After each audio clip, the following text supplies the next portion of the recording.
Thank you. From Earl E. Wilson Stadium here on the campus of UNLV, welcome into another edition of Hustlin' Rebel Baseball. Matt and Everett with you from the Earl for a Tuesday midweek non-conference showdown between UNLV and the Highlanders of UC Riverside, who make the trip from East LA representing the Big West Conference. The Rebels enter into today 10-5 on the year and winners of 7 of their last 8 games. A 6-2 mark here at Earl E. Wilson Stadium, capitalizing on a 4-game sweep of the Milwaukee Panthers 2 weeks ago, while UC Riverside comes in against a matchup against Hawaii at 10-6 on the year, 4-1 on the road. The Highlanders hold the all-time series advantage in this matchup, 22 wins and 18 losses. The Rebels with Sam Simon on the mound today, making his 3rd straight start. Native of Las Vegas up against Joshua Torres, the right-hander for UC Riverside, led by their 5th-year head coach Justin Johnson, as the Rebels look for win number 11 in game number 16 on the season. UNLV going with the red alternate tops here in the Tuesday midweek. White pants, black pinstripes going vertically down them, and the black caps on top as well. UC Riverside with their alternate yellow tops, the gray road pants, and the royal blue caps atop the head. Simon enters into this one 0-1 on the year with a .945 earned run average, making his 3rd start, having thrown 6 2/3 innings on the season. 4 strikeouts to 6 walks for the tall right-hander out of Las Vegas. He'll go up against a UC Riverside lineup that reads with Robert Pitts at the top, who's reached at base every single game this season. All 16 of them for UC Riverside have featured Pitts on base at one time or another. He'll roam the range in center field and lead it off on a 4-game hitting streak. Tyler Gordon, the 3rd baseman, bats 2nd. Griffin Harrison, the shortstop, hitting out of the 3-hole, with Jaden Lopez in left field batting cleanup. Manoah Chapman, the 2nd baseman, hitting 5th. Left-handed batting first baseman Andrew Rivas hit 6th. David Whittle, the catcher, out of the 7-hole. Landon Nunez in right field batting 8th, with the lefty at the bottom of the lineup, the DH Tyson Reese. Here we go. Home plate umpire Luis Hernandez puts ball in play as Simon takes the sign from Chase Gallegos doing the catching. Fires a first pitch breaking ball inside to the right-hand batting Pitts, and we are underway on a 1-0 count. Underway exactly on time at 2:05. 65 degrees and breezy, with the wind blowing straight away towards center field. Some cloud cover overhead as Pitts swings at the 1-0, lines it in the air down the right field side. Here comes Toigo towards the line. Right fielder watches it bounce in front of him for a base hit. So Pitts extends his hitting streak to 5 games. He's now reached base in all 17 contests this year for the UC Riverside Highlanders. He's a stolen base threat to be sure. A team-high 11 swipes in 12 opportunities on the year. Sets up Tyler Gordon from the left side. 3rd baseman hitting with 1 on and nobody out, top of the 1st inning. Mentioned Luis Hernandez calling balls and strikes behind home plate. He's got Eduardo Ruiz, Talon Green, and Jason Rogers as the 3 umpires surrounding the base paths. Check throw goes to first base, and Brendan O'Sullivan slaps a tag on Pitts, just not in time. Eduardo Ruiz right behind the bag, first base umpire, eagle-eyed as Pitts leads off. Gordon steps back in from the left. Simon throws to first, and he got him! 2nd time's the charm. Robert Pitts picked off as Simon retires his first base runner of the year on the pickoff. Score at 1-3 on the scorecard. That first one, oh, so close. And that second one, successful for now. Pitts is still yet to leave first base. And now the 4 umpires are going to convene in front of the mound. Rebel defense seemed convinced, especially O'Sullivan at first base, that the throw and the tag were in time. Really, the situation here is, does another umpire have a better view than Eduardo Ruiz right behind first base? They're now going to send the crew chief, the 3rd base umpire Jason Rogers, onto the headset as we have our first challenge of the year here at Earl E. Wilson Stadium. 2nd, beg your pardon, as the first one did come in that Milwaukee series in the 1st game. So they're going under the hood in the 2nd batter of this game. Question is whether Robert Pitts was picked off at first base. Pitts never left the bag as he still stands there with the first base coach. Gives us a chance to set the Rebel defense here in the top of the 1st inning, with Chase Gallegos catching and filling up the battery. Already mentioned Brendan O'Sullivan at first. J.P. Heft up the middle at 2nd base with Paul Myro, his partner at shortstop. Cooper Sheff, after a weekend of games at shortstop, plays at third base this afternoon with Elijah Rodriguez, Gunnar Myro, and Dean Toigo. The outfielders from left to right. Cole Koniarski doing the designated hitting this afternoon, riding a 9-game active hitting streak. So once again, the umpires under the monitor on the first base side. New to college baseball this year, the review brought into the game. Basically, system of cameras set up down each baseline at that home plate. And we're taking a look here. Again, the second challenge at Earl E. Wilson this season, as it was inserted against the Milwaukee series. And they're taking a really close look at this one down the first base side beyond the dugout. Third base umpire Jason Rogers is the crew chief, so he's the one looking at the replay and is going to end up making the final say. It's got to be 100% indisputable evidence to overturn it. Remember, the call on the field is out. So as of now, there's one out, nobody on, as Simon gets some warm-up pitches during this intermission. This matchup between UNLV and UC Riverside starting off on a slow foot. Matchup is going to take place twice this year, with the rematch of the home and home taking place in Riverside, east of LA, on the 22nd of April. UNLV winners of 4 in a row against the Highlanders. Here's Jason Rogers jogging down the line at first, and he's going to make the call. And he's out. After review, the call on the field stands. Call on the field stands. And Pitts is picked off at first base. UC Riverside loses one of their challenges. And Pitts now leaves the bag and jogs back to the third base visiting side dugout as Simon successful on the pickoff. All that before the first pitch he threw to Tyler Gordon. Third baseman stands in from the left again, and after the pause takes a fastball, clipping the outer third for a strike. So 0-1 the count as Gordon steps back in. Gordon at 6-1. The infielder swings and lines one foul out of play. Softly tapped down the line at third. And it moves the count 0-2. Third outing of the campaign for Sam Simon. Lanky right-hander out of Centennial High School here in the north side of Vegas. He sets on 0-2 and deals. That one breaking ball called strike 3. He froze Tyler Gordon for back-to-back putouts after the leadoff base hit. A pickoff and a backwards K set up Simon with 2 outs and nobody on for Griffin Harrison. Harrison, right-hand batting shortstop, set to bat with the bases empty. Third for the Highlanders, shortstop number 35, Griffin Harrison. Harrison hitting .258 on the year, 1 home run and 11 batted in. 5 doubles. You're looking for that first triple of the season. First pitch swinging, lines one back up the middle. That's through into center field for a base hit. Second single surrendered so far by Sam Simon, but no harm, no foul as the 2-out base hit puts Harrison on first for Jaden Lopez. One of 5 left-handed batters in the lineup today for fifth-year head coach Justin Johnson and UC Riverside. Lopez out of the cleanup spot, batting .339 so far. Pair of home runs and 8 runs batted in. Among the team leaders, David Whittle, the catcher, hitting 7th, leads everybody with 12. First pitch swinging, crushes one in the air, deep down the right field line. Toigo towards foul ground, right fielder dives, and it's in and out of his glove, a foul ball. As good an effort as you could give, Toigo on his horse, went into the full extension dive, had it in the mitt, but off the end of the webbing, and as soon as he hit the ground, that thing popped down and landed on the warning track. So Lopez breathes a sigh of relief as he steps back into the left-hand side. And the count 0-1 to Lopez. Simon pitched last week against Arizona State. Lasted through 3 innings complete, giving up 2 runs, 1 of them earned on 4 hits. He sets and deals here, fades a breaking ball off the outside. Evens up the count at 1 to Lopez. Simon efficient in that outing, a lot of balls in play against him. 1 walk, 1 strikeout in the 13 batters that he faced. He deals from the stretch here, fires that heater over the outer third for a called strike 2. 1 ball, 2 strikes with 2 outs and a runner on first here in the top of the very first inning. Robert Pitts led the game off with a single, then was picked off. It was confirmed via replay. Before the 1-2, another check throw to first. Not in time as Harrison able to dive back in head first and safely. Harrison 1 out of 3 on steal chances this year. Watches as Simon comes set with the hands at the belly. Right-handers, 1-2. Swung on and missed. It sneaks between the legs of the catcher, Gallegos. He's got to snap a check throw down to first.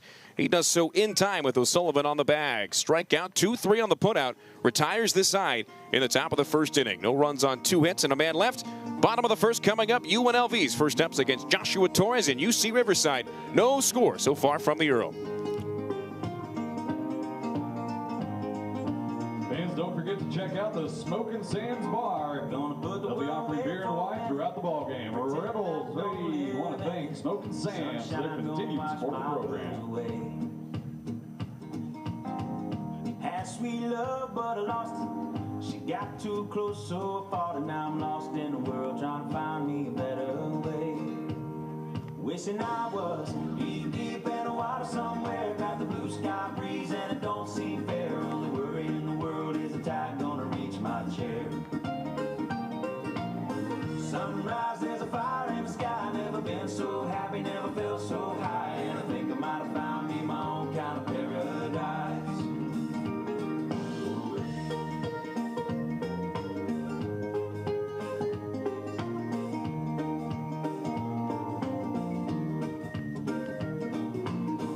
Wrote a note, sent me back in a minute. Bought a boat and An overcast day here at Earl E. Wilson Stadium as UNLV plays host to UC Riverside in a non-conference midweek showdown before the Rebels open up Mountain West play against Fresno State this weekend here at the Earl.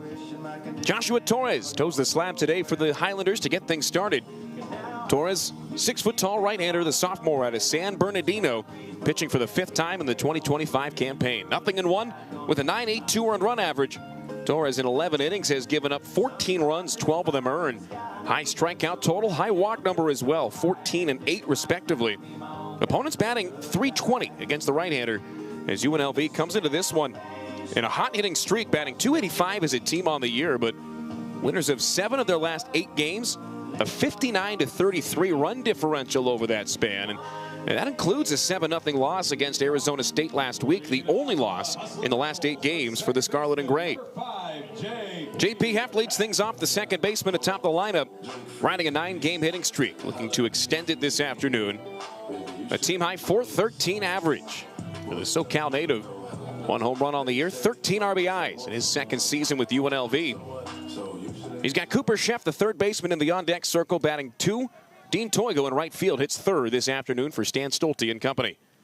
Joshua Torres out of the full line, and the right-hander's first pitch off the outside for ball 1.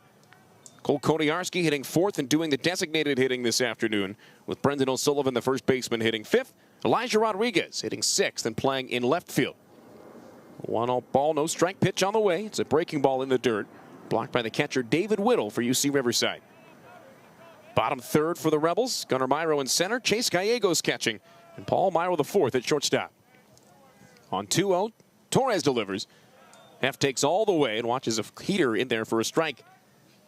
Andrew Rivas manning first base, currently deep and away from the bag.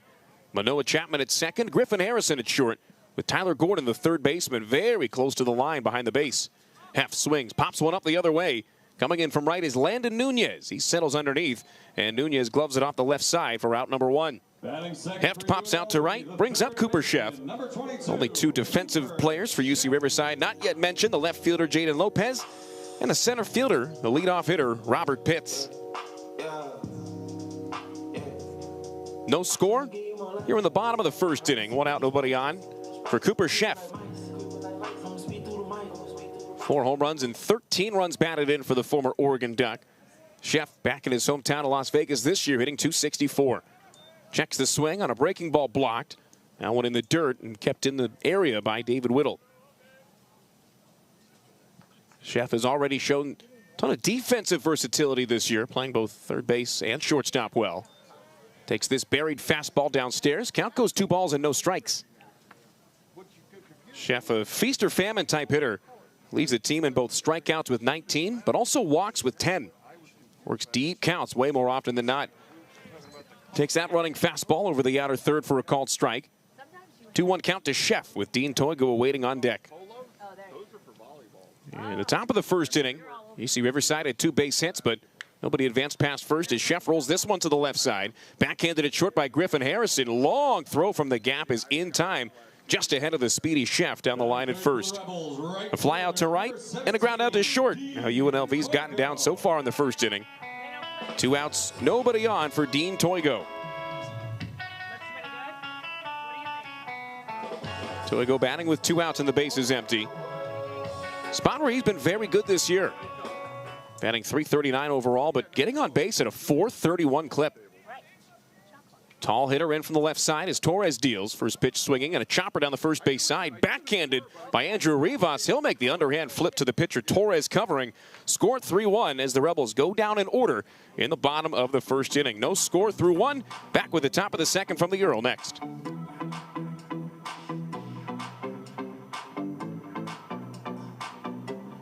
Insurmountain Health is here to help you live the healthiest life possible. As the official health partner of UNLV Athletics, Insurmountain Health is dedicated to promoting health and wellness in our community. I'm talking every now. I'm talking every now. It's not about what you've done, it's about what you're doing. It's all about where you're going, no matter where you've been.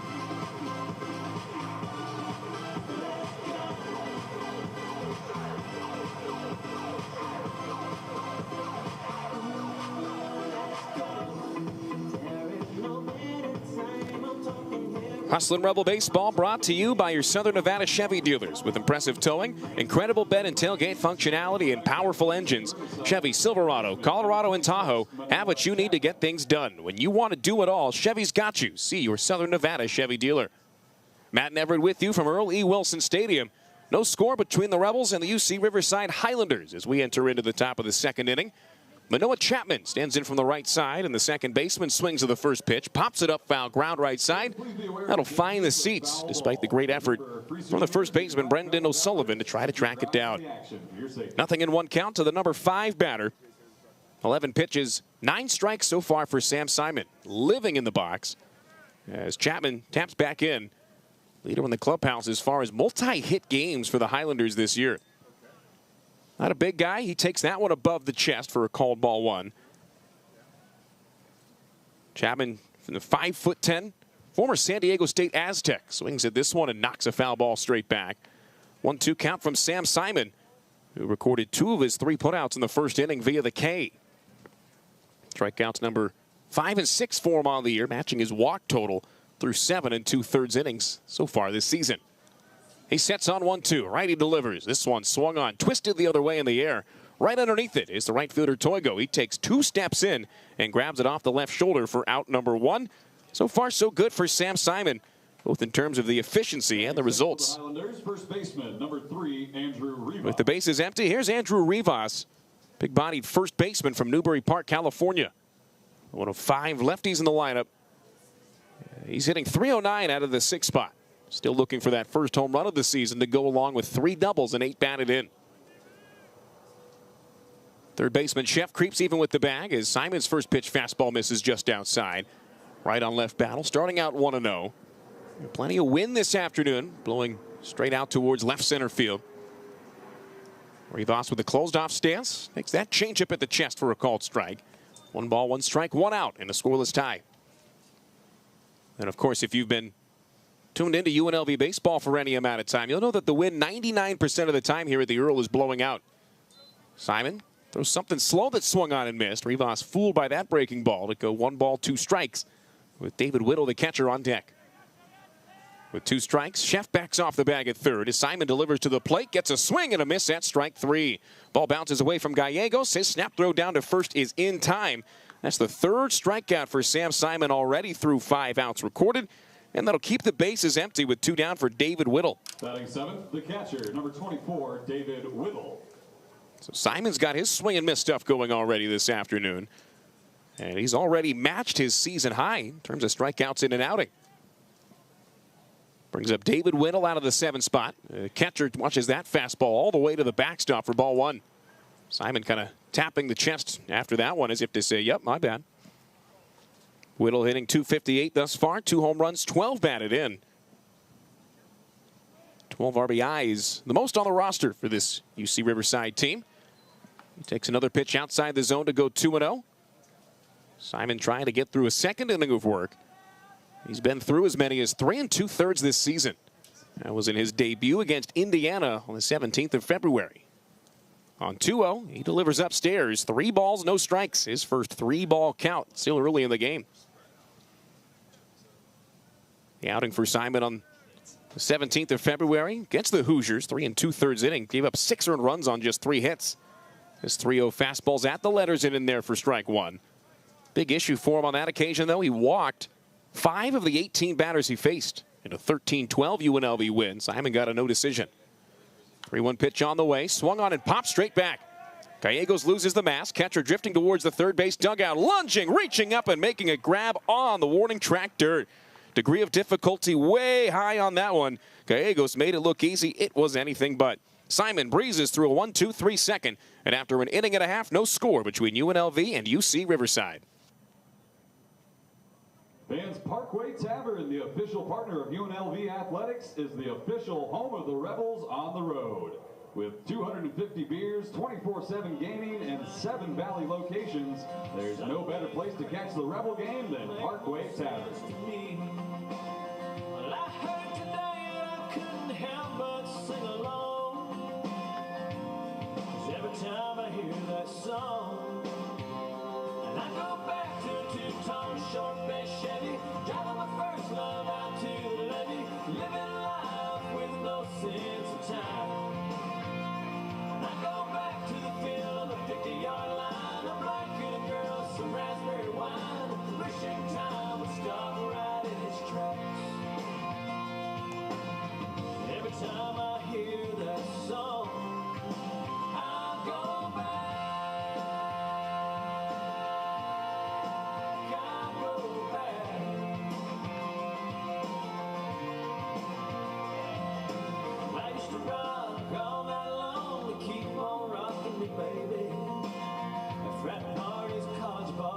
Trying to impress the ladies.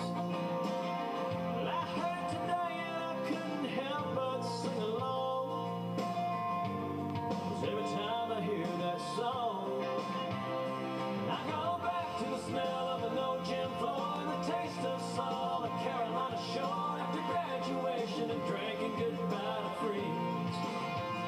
And I go back to watch the summer fade to fall, growing up too fast and I do recall. Time would stop right in its tracks. Every time I Hustlin' Rebel Baseball is presented by the friendly staff at Pueblo Medical Imaging. They're eager to take care of all your radiology needs and offers same-day and next-day availability. With top-of-the-line, state-of-the-art equipment, Pueblo Medical Imaging is open 7 days a week with early morning and evening appointments to accommodate all patient schedules. Still no score here in the bottom of the 2nd inning. Nobody's reached past first base yet for either side, and nobody's reached base yet for UNLV. Down in order in the first, Cole Koniarski leads things off in inning number 2 against Joshua Torres. Right-hander's first pitch is swung on, corkscrewed straight back, and a foul ball twisting towards the first base dugout pushes it 0-1 against the hottest hitter on the Rebel roster. Koniarski sporting a .370 average with 3 home runs, 11 batted in, riding a 9-game hitting streak. Twists away from this one as the breaking ball inside evens up the count at 1. Brendan O'Sullivan on deck. Elijah Rodriguez in the hole to start off the 2nd. Here comes the 12th pitch of the game from Torres. That's swung on, popped down the right field line. Fading towards the corner is Landon Nunez, and the right fielder watches it bounce in foul ground for nothing more than a long, loud strike 2 to Koniarski. Koniarski mentioned the 9-game hitting streak. Got to keep in mind that that's over just 14 games played on this season. He's found all kinds of different ways to get on base and looks to lead this inning off any way on that he can. Koniarski, the former UC Riverside Highlanders, swings and rolls it back up the middle. Shortstop Harrison behind the base. He can't get there. Koniarski against his former team becomes the first Rebel to reach base. And it puts this runner on for Brendan O'Sullivan. Gotta feel good for Koniarski, who in pregame had a chance to catch up with some of his former teammates. Justin Johnson, the fifth-year head coach for UC Riverside, a guy who recruited him out of Saddleback Community College. Koniarski spent just the 1 year on the east side of LA. He's on first base now with 1 stolen base and 1 try on the year. Brendan O'Sullivan taps in from the right. Rivas, the first baseman, holds on. Big gap on the right side of the infield.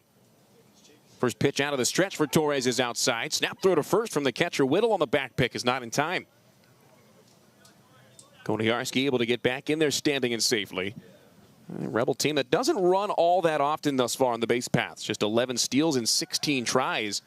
As the check throw goes to first, Koniarski's back in ahead of it. On the flip side, UC Riverside runs a ton. 24 steals and 31 tries. Their leadoff man, Robert Pitts, with 11 steals, as much as the Rebels roster. This one swung on, punched straight back into the seats down the line and right. 1 ball, 1 strike to Brendan O'Sullivan. Sully playing first base for the first time this year in his career. Moving over from the left side of the infield. Shortstop transferred from San Joaquin Delta College last year. Playing first here in his final campaign. After a long pause, Torres sets and deals. This one driven in the air to deep right center. Back goes Nunez. Right fielder leaps up. Can't make the catch. That's off of his glove and onto the warning track. Koniarski was holding up at second on the way to third. The throw not in time. That'll go down as a double for Brendan O'Sullivan. A tremendous effort in right from Nunez just to make it a high-effort chance. Koniarski, as mentioned, had to hold up as O'Sullivan was already right behind him, registering his 3rd double of the campaign. Just like that, the first not 1 but 2 runners to reach scoring position. Set up Elijah Rodriguez with runners on second and third, nobody out. Prime time RBI chance for the left-hand batting left fielder. Torres with the infield deep behind him delivers. Rodriguez takes a knee-high heater for a called strike 1. That's a pitcher's pitch if there ever was one from Torres. Rodriguez batting in the 6th spot today. He's been kind of all over the lineup. He's hit first, he's hit second. They love the speed and the ability to get on. That one's off the outside. Count goes even at 1. Rodriguez in his first season here from Oral Roberts. Batting just .234, but with 5 walks and 3 hit by pitches, he's been able to get on base at a .339 clip. The 1-1. That's outside. Fastball at 86 from Torres misses. Torres, the sophomore out of San Bernardino, California. He pitched in one of the matchups last year between UNLV and UC Riverside. Making his 5th outing of the year today. He fades a breaking ball over the outside. It's 78. Called for strike 2 to even up the count. Torres on April 23rd last season here at Earl E. Wilson Stadium gave up 4 runs on 5 hits over an inning and 2/3 in a 16-5 Rebel victory. Rodriguez swings, rolls it back through the middle and into center field. 1 run scores. Here comes O'Sullivan. The throw from center goes to second base, and it's a 2 RBI single for Elijah Rodriguez. And the Rebels jump on top 2-0 in the second. Batting 7th, the center fielder, number 23, Gunnar Myro. RBI 6 and 7 for Rodriguez.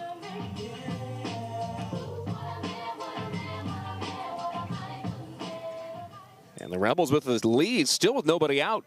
Gunnar Myro out of the 7th spot, settles in with an open stance from the right. Rodriguez with a good size lead off first base. He'll throw in that direction. He dives back in ahead of the throw. Rodriguez with 1 steal and 1 opportunity this season.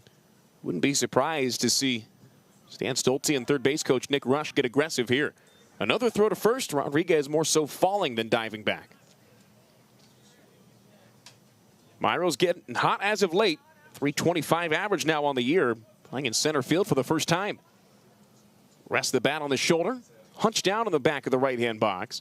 First pitch to him. A breaking ball. Over the outside and in there for strike 1. 4 outings so far for the right-hander Torres on the hill today for the Highlanders. 2 in February, 2 in March thus far. He pitched 4 days ago against Hawaii as well.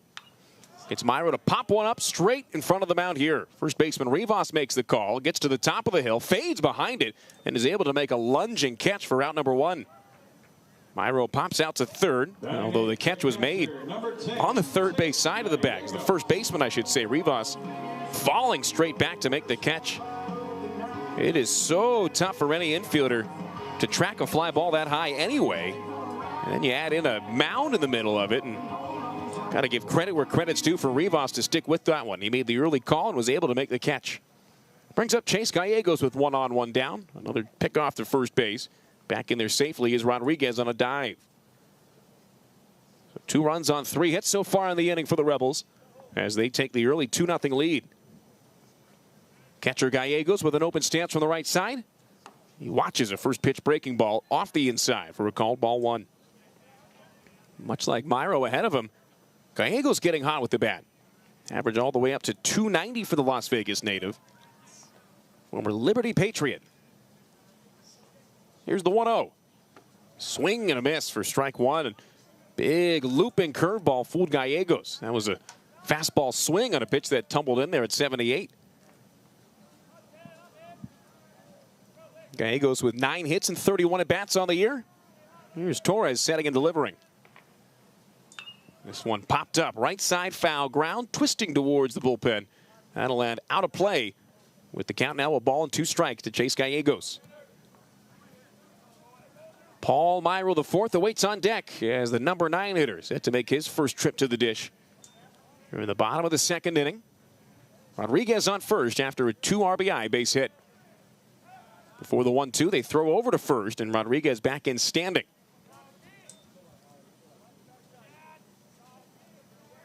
Wind blowing straight away to left center. Infield deep, and the outfield more or less straight up against Gallegos.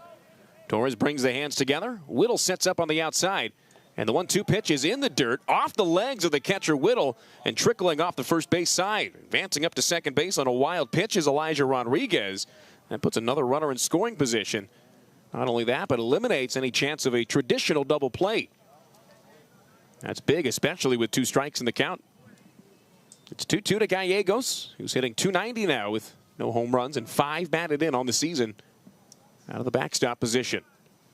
Torres checks the runner, comes to the plate. Gallegos with a check swing foul ball, rolling straight back, extending the at-bat.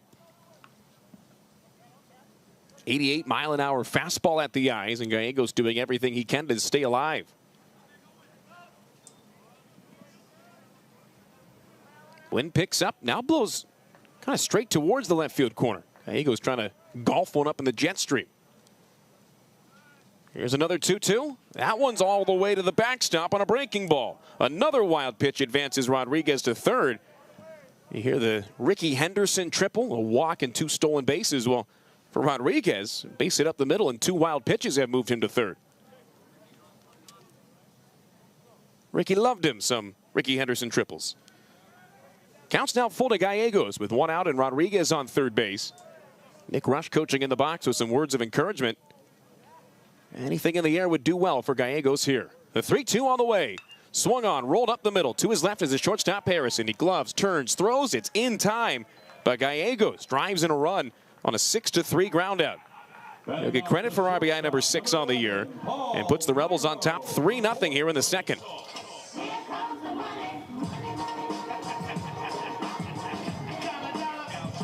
So with 3 spots at this point, as Paul Myro IV tries to extend the frame. Myro's also looking to bring up his 148 batting average. He takes a first pitch breaking ball in there for a strike. Torres pitching him backwards and gets ahead. Myro struggling at the bat, but you know you're going to get consistent defense out of the Las Vegas native. Former Bishop Gorman Gale watches this one high. The count goes even. For Myro, 4 out of 27 so far. One of those 4 hits a home run. As Torres misses way upstairs with a curveball there. 2-1. With JP Heff, the leadoff man, on deck, waiting to make his second plate appearance. Big thing for Myro, though. His 9 walks give him a .361 on base. He swings here and pokes one straight back. That'll find the seats and even up the count. Deuce is wild. 2 balls, 2 strikes, 2 outs. Here in the bottom of inning number 2. with UNLV on top 3-0. With the bases empty, Torres out of the full windup. That fastball down and outside, blocked as the catcher Whittle had a dive to his right. So now the count goes full to the second consecutive batter. Gallegos drove in a run on a ground down. We'll see what Myro does here. The 3-2 payoff pitch. Here it is. Off the outside. Fastball called for ball 4. Myro becomes the 4th Rebel to reach this inning. And J.P. Heft as the 7th batter of the frame, getting set to dig in there for the second time. Heft led off the first inning by popping out to right field. Bats here with Myro on first and 2 down. Always good when your leadoff man gets 2 at-bats in the first 2 innings. And you've got some early offense, as is the case here. Check throw to first, sends Myro back in there head first. Ball yet to attempt a stolen base on the year. His brother Gunnar, nothing for 2 in terms of steals. The Myro brothers looking for their first stolen base combined. First pitch from Torres out of the stretch. Looping curveball, clipping the outside at 76 for a called strike 1. Torres has lasted through as many as 4 innings. Season high of 67 pitches in his opening outing. He sets here on 0-1. He delivers. That one's in the dirt. Gets away from the catcher Whittle. Advancing up to second on yet another wild pitch is Paul Myro, the 4th. It's one of those situations as a pitcher where obviously you get credit for the wild pitch. Sometimes, though, a tremendous defensive catcher can negate some of that. The difference of it kicking away 10 feet to the right or being able to knock it straight down behind the dish, preventing a runner from advancing. This one swung on by Heft and popped up to right center field. Drifting over into the gap is Nunez. And the right fielder able to reach up and make the catch as Heft flies out to right for the second time. But the Rebels strike first, plating 3 runs on 3 hits, including an Elijah Rodriguez 2 RBI base hit. And after 2 innings complete here at Earl E. Wilson Stadium, it's UNLV 3, UC Riverside, nothing. Rebel fans, help our student athletes excel at all that they do by supporting the Pledge Per initiative. Select the value you would like to pledge per win or run, and you can tie your contribution to the best moments of the 2025 season. Scan the QR code on the video board right now and start your pledge today.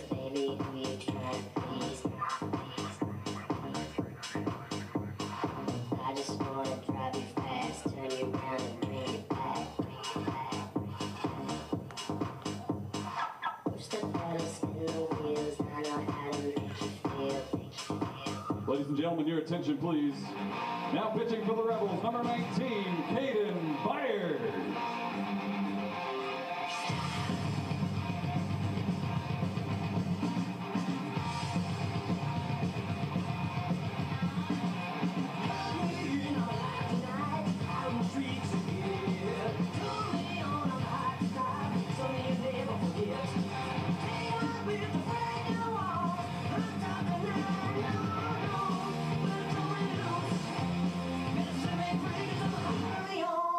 A little bit better than it used to be.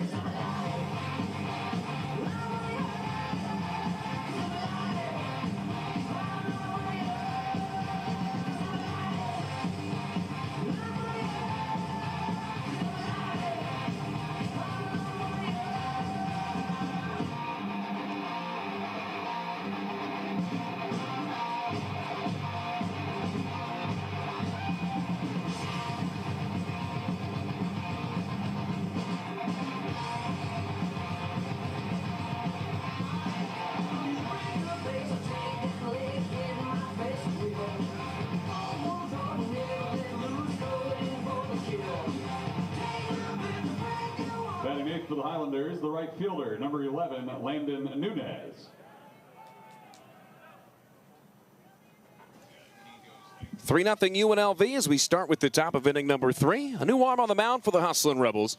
After 2 innings from Sam Simon, nearly perfect, gives way to Caden Byers, his 6'4" right-hander wearing number 19. His first pitch is a changeup outside for ball 1 to Landon Nunez. Right fielder batting from the left side out of the 8 spot for UC Riverside. Byers, 6'4", 205, senior transfer from Irvine Valley Community College, where he spent last year. Throws a fastball downstairs, and count goes 2 balls and no strikes against Landon Nunez. Tyson Reese, the DH on deck, the number 8 and 9 batters to get it started for the visitors. Byers, second Rebel pitcher of the game. There's that fastball, check swing, ground ball rolled to the second baseman heft. He charges, gloves, has to take an extra step, but throw off the back foot to first base is in time. And it's now the 5th straight Highlander retired by Sam Simon and now Caden Byers combined. The designated hitter, number 28, Tyson Reese. Brings up Tyson Reese. Last name spelled R-E-I-S at the bottom of the lineup. Highlanders with 2 base hits in the first inning, but nothing else. No other batter has even reached. Reese making just his 7th trip to the plate this year. He's got 2 strikeouts and a walk, but no hits yet. Left-handed batter at the bottom of the lineup as Byers deals from the full line. That one's downstairs. 1 ball, no strikes. Sam Simon with 2 scoreless innings, giving up just the 2 hits, not walking anybody, and matching a season high with 3 strikeouts. 23 pitches for the righty, 16 for strikes. A slider staying outside, and the count goes 2-0 to Reese. Reese playing for the 7th time this year. He's making his 3rd start. Leadoff man Robert Pitts in the on-deck circle. Here's the 2-0. That one's outside, 3 balls and no strikes. Byers is without a decision this season, and he's looking to bring down a double-digit ERA today. Making his 3rd outing. Through 2 1/3 on the year. He has struck out 2 and walked 3. At 3-0, right down the chute. Fastball in there for strike 1.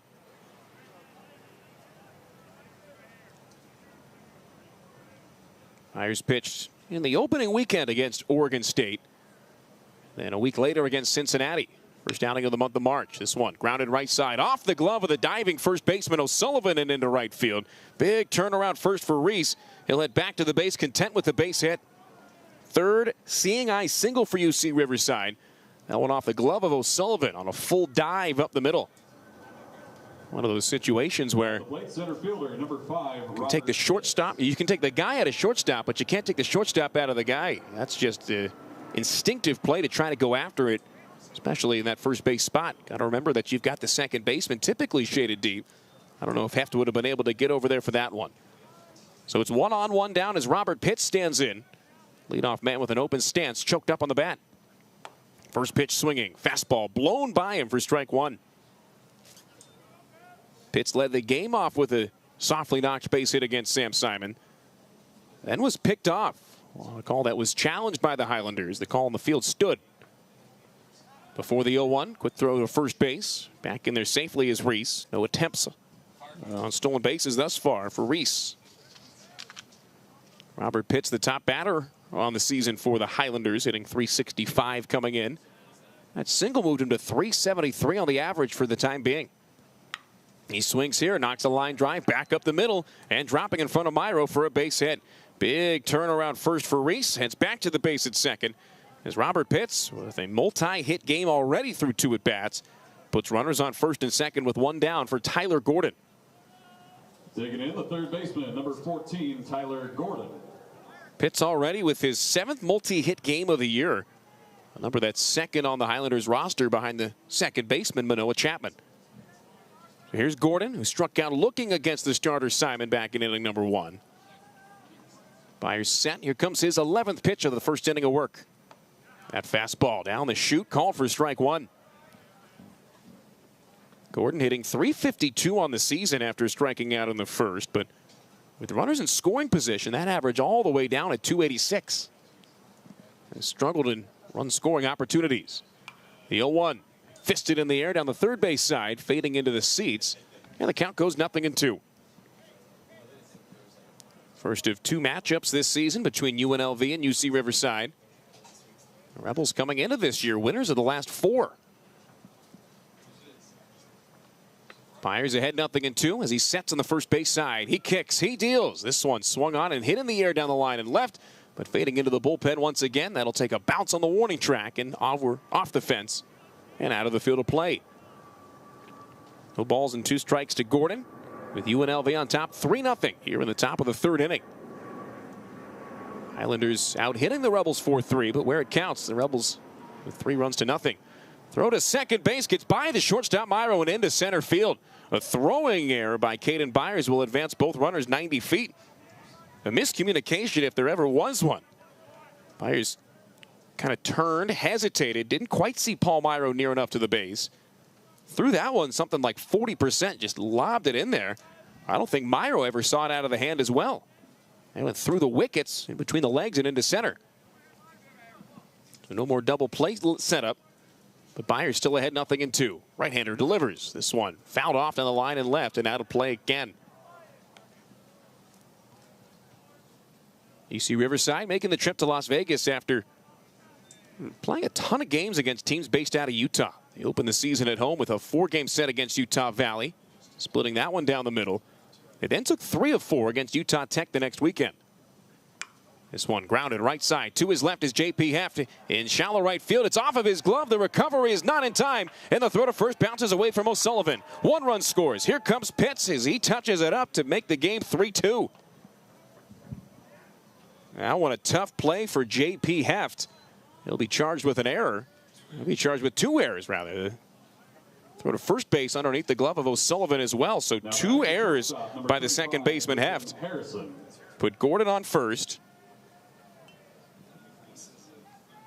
And that'll bring the Rebels to 3 errors in the last 2 batters. So Gordon will get credit for 1 RBI. Reaching on the error, the other runner coming around to score on the second error by J.P. Heft on the same play. Griffin Harrison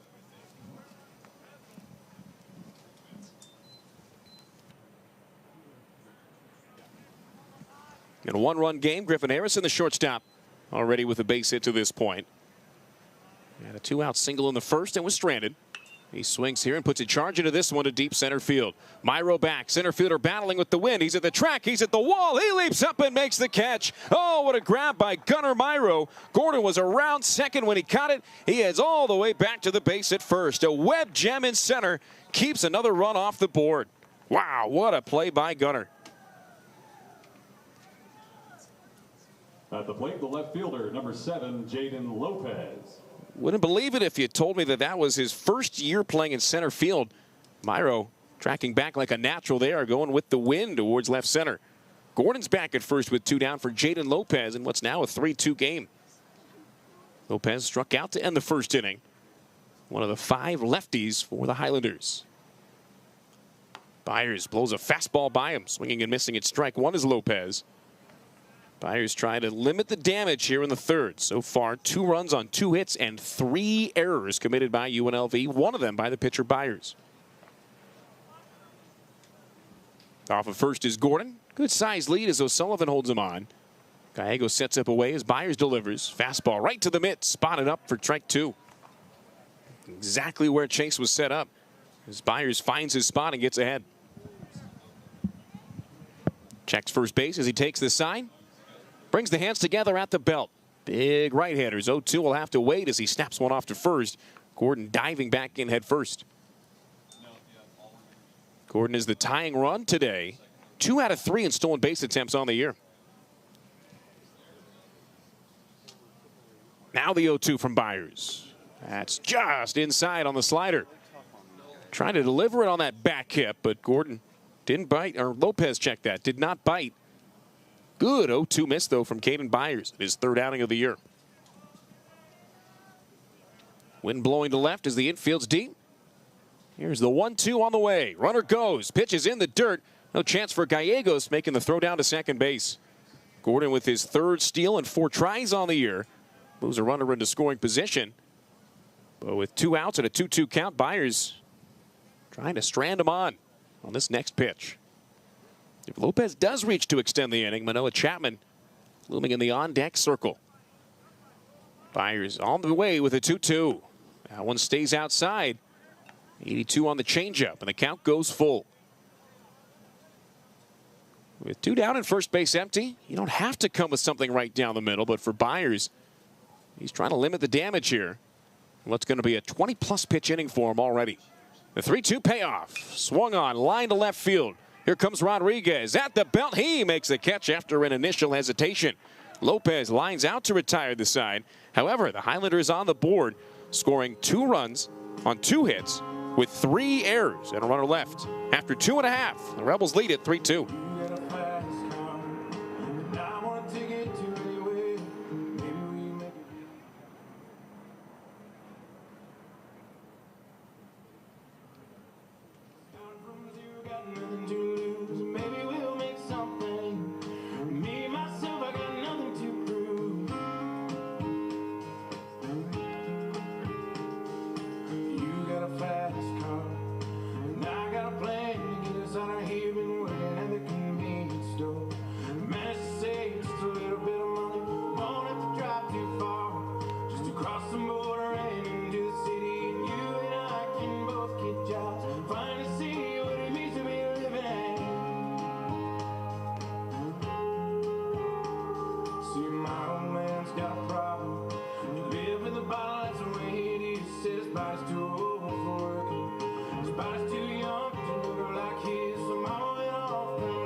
A reminder that Hustlin' Rebel Baseball, presented by West Coast Trial Lawyers, the #1 rated personal injury firm and proud supporters of UNLV athletics.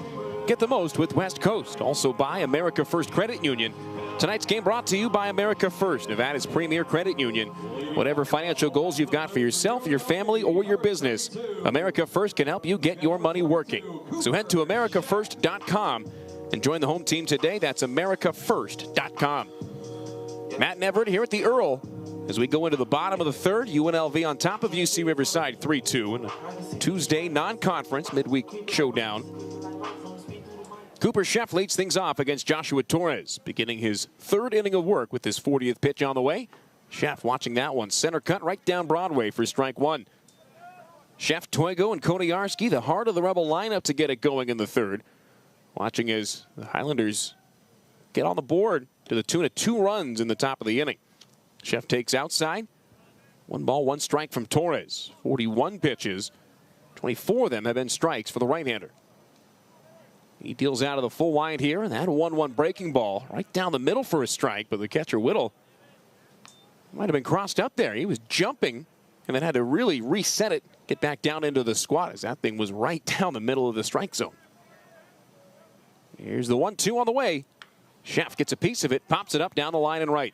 First baseman Rivas by the first base coaching box makes the catch about 3 feet to the left of that orange safety base as Sheff flies out and foul ground for the first out of inning number 3.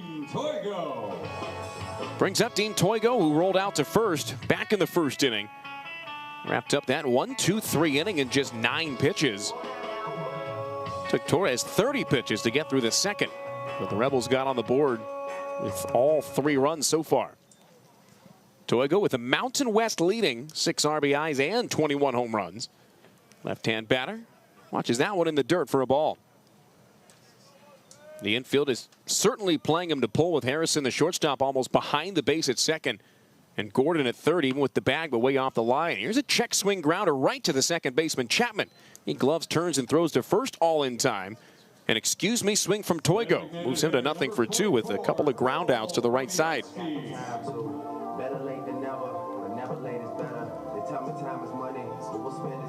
Torres trying to go 1-2-3 for the second time in 3 innings. Standing in his way, though, is Cole Koniarski. Waves the bat high above the head, swings to the first pitch and pops it sky high on the right side of the infield. Here comes Rivas. First baseman makes the call. Now the third baseman, Gordon, cuts across at the last moment and makes the grab right behind Torres. Koniarski pops out to third against his former school, and the Rebels down in a 1-2-3 fashion in the bottom of the third. We've played 3 full. UNLV leads UC Riverside 3-2. All right, fans, check out the video board. It's time to announce the in and out lucky section. Here it comes. Drum roll, please. First number is going to be a 1. I can tell you that much.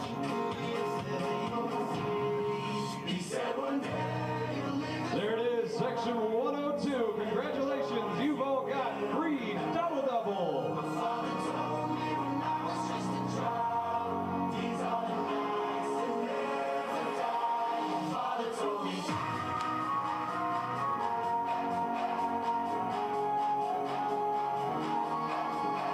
Ladies and gentlemen, your attention please. Taking the mound for UNLV, number 40, Cody Albright.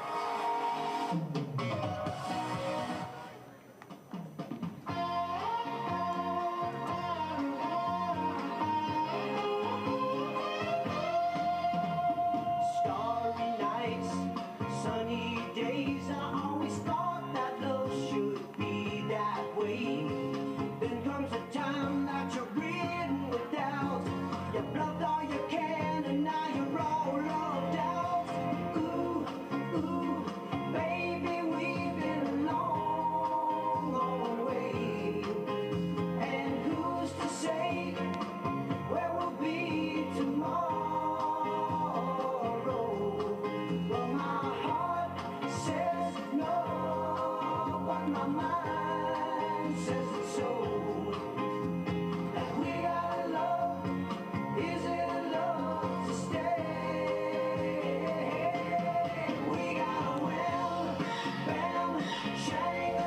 On to the fourth we go. UNLV leads UC Riverside 3-2. And another new arm set to toe the slab for UNLV. And the 6'3", 215-pounder right-hander wearing number 14, Cody Albright, takes over as the third Hustlin' Rebel to take the hill today. Sam Simon, then Caden Byers, now Cody Albright, as he sets and goes against the number 5, 6, and 7 spots in the Highlanders lineup. Big righty misses off the outside, falling over on the third base side of the mound in the process on ball 1. Albright out of Phoenix, Arizona, the transfer from Paradise Valley Community College, making his 4th outing of the 2025 campaign. On 1-0, he twists one up and inside, bending Manoa Chapman away from the plate on a called ball 2. Albright's without a decision and a sterling 2.57 ERA through 3 prior appearances. The 2-0 breaking ball fading over the outer third for a called strike. Albright gets in the strike category after 1 inning of work from Caden Byers. Out of the stretch, another breaking ball, but this one stays high. 3 balls and 1 strike the count from Albright to Chapman. Andrew Rivas in the on-deck circle. Final line for Caden Byers. Over an inning, gave up 2 unearned runs thanks to 3 errors, including 1 by himself. As this one's hit in the air towards right center. In the gap is Gunnar Myro. Center fielder stops, turns around, makes the catch on a hard hit line drive off the bat of Chapman. For out number 1 here in the 4th inning.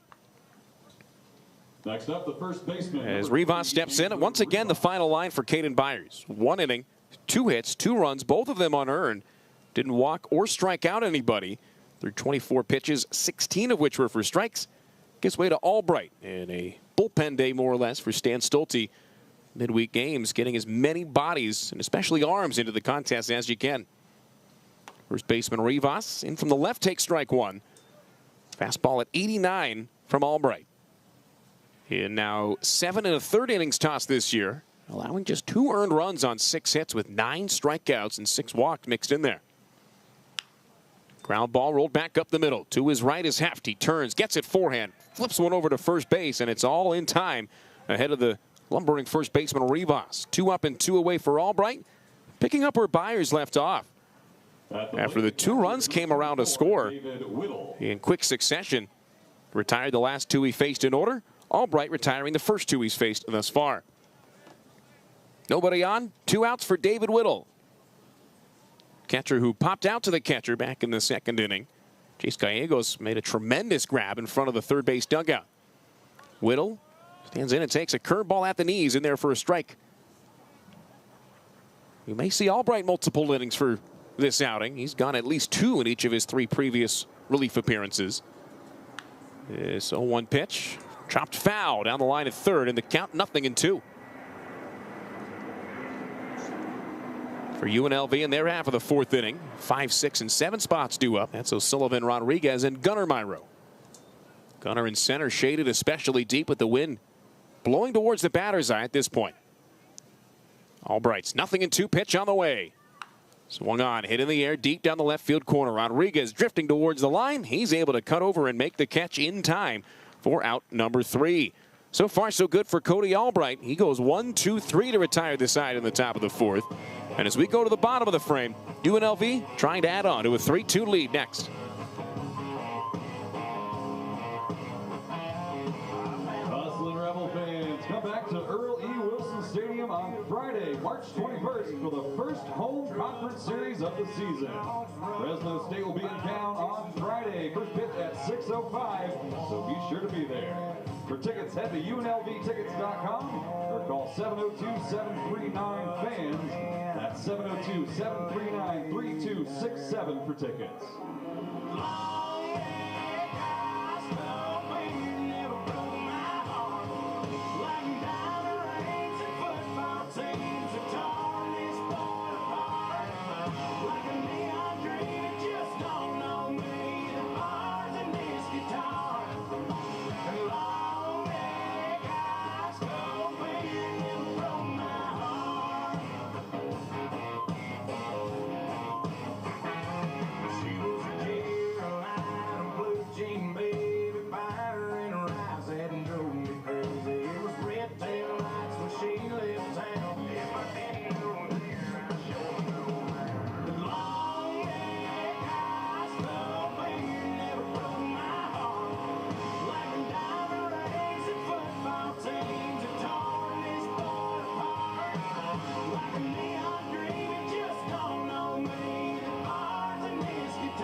Leading off the bottom of the fourth for the Hustlin' Rebels, first baseman, number 9, Brendan O'Sullivan. We go to the bottom of the fourth inning here at Earl E. Wilson Stadium. Rebels on top of the Highlanders 3-2. Rebels in the midst of their second time around the batting order. Joshua Torres, the UC Riverside starter, still out there as Brendan O'Sullivan gets set to kick off the bottom of the fourth inning. And a double to the gap in right center in his only previous at-bat. An aggressive hack here. First pitch swinging. Fouls it straight back to the screen on a breaking ball for strike one. The double from O'Sullivan was rope, no doubt about it. Landon Nunez, the right fielder, hustling to the gap, went into a dive. It was off of his glove, nearly made a web gem and a half. O'Sullivan with an excuse-me swing on a fastball just off the outside, but O'Sullivan extending the zone for strike two. Torres trying to match his longest outing of the year of 4 innings if he's able to get through this frame. Here's the 0-2. That's way up and away for ball one. After O'Sullivan is Elijah Rodriguez, then Gunnar Myro batting third here in inning number 4. Torres with the bases empty out of the full windup. Takes the sign from the catcher Whittle. And on 1-2, here's the offering. O'Sullivan takes a curveball outside, and the count now even. O'Sullivan with now 3 doubles on the year to go along with his pair of home runs. He's always had the power. He's just been about finding a spot in the lineup for him. Moving over to first base this season has done the trick. He swings and misses for strike 3. That pitch way off the outside. Torres just kept expanding the zone. And O'Sullivan obliging there for strike 3. Number 38, Elijah Rodriguez. It's the first strikeout of the game for Torres, and that's been one area where the Rebels have really excelled this year, is limiting the Ks. Base is empty for Elijah Rodriguez, the lefty, who drove in 2 on a base knock up the middle back in the second inning. He swings to the first pitch here, hits it to the gap in right center field. That's going to split the outfielders and land on the warning track for extra bases. Rodriguez takes a slow turn around second. He'll be content with a 1-out double. Rodriguez with his 3rd extra base hit of the year. He's halfway to the natural cycle, a single and a double through 2 at-bats. And that's a big insurance run in scoring position.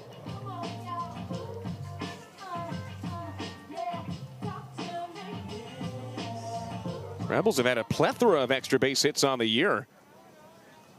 Now 19 doubles, 19 home runs, and a pair of triples. Here's Gunnar Myro, who's almost done nothing but hit singles. He's done it to the tune of a .325 average coming in. And he takes that pitch up and away for ball one from Torres. Longest outing of the year for Torres, as mentioned, 4 innings on February 26th against Loyola Marymount. Surrendering 2 runs on 5 hits against the WCC foe. Myro swings, hits one softly up the middle. That's off the glove of the shortstop and into center field on a base hit. Myro with his first hit of the game. Over to third base goes Elijah Rodriguez. That one not only from the look of the ball, but the sound off the bat appeared to hit off the cupped end of that metal bat. As soon as it made that first bounce in the dirt, ton of backspin and a lot of English. Checked it up. It gave Harrison an opportunity, but he almost overran it. And now time called before Chase Gallegos can come up to bat. As the pitching coach, Brett Latman, is going to go out there and have a word. Runners on first and third with 1 down for Chase Gallegos with UNLV on top 3-2. It's one of 4 games today going on across the Mountain West, and that includes Washington State taking on number 8 Oregon State later this evening in Corvallis. That came at 8:35. 8:05 first pitch here on the West Coast between Cal Poly and San Jose State. That one in the Bay Area. And Sacramento State against Fresno State. A 9:05 first pitch. So this is the only active game going on right now around the Mountain West. Remember, UNLV opens up conference play this weekend on the road at New Mexico. But then the first home series of the year in Mountain West play will be against Fresno State next weekend, the 21st through the 23rd. UNLVtickets.com. Get them ahead of time. So runners on the corners for Gallegos. That throw goes down to first base. Gunnar Myro diving back in ahead of the throw. Gallegos with an RBI ground out up the middle in the second inning. Rebels haven't scored a run since then. Threatening here to be sure in the bottom of the fourth as Torres sets and deals. Gallegos squares to bunt, pulls it back on a breaking pitch that misses inside. In this situation here, you're wanting to bunt something hard down the line at third. You want to make that third base and make a decision. Tyler Gordon creeping in front of the base. Rodriguez creeping off as far as he is away from the bag. Gallegos Myro rather with a short lead off first. Here's the 1-0 to Gallegos. Runner goes for second. The pitch is high. The throw down on a bounce. Not in time. Myro slides in safely. Rodriguez keeping a close eye on the throw from Whittle, but deciding, I would say smartly, not to go on that one because now with runners on second and third and only one out, Gallegos in a 2-0 hitters count as well. He's looking to drive anything in the air. Would score at least one. Base hit would likely bring home two. Corner infielders in. Middle infield back. The 2-0 on the way. That's inside. Fading breaking ball. And the count 3 balls, no strikes to Gallegos with first base open. And Paul Myro on deck. 3 runs on 5 hits with 3 errors for UNLV. 2-4-0 respectively for the Highlanders. Here we go. The 3-0 pitch on the way from Torres. Gallegos watching all the way. Takes a strike at the letters. 57 pitches so far for Torres. And that's including 2 innings where he's gone 1, 2, 3 to this point. He fires here on 3-1. Gallegos watches that one by the jaw for ball 4. That'll load him up for Paul Myro the 4th. With UNLV on top 3-2. Shortstop number 11, Paul Myro the 4th. And for Myro batting just 148, this would be high time to up the numbers. 1 home run, 2 batted in. He's got a chance to at least double his RBI total on 1 swing if he can roll one up into the outfield. And that's going to do it for Torres. Head coach Justin Johnson comes out from the third base visiting side dugout, and we'll have a call to the bullpen. UC Riverside goes to their relief corps with the bases loaded and 1 out here in the bottom of the 4th inning. UNLV on top 3-2, but threatening.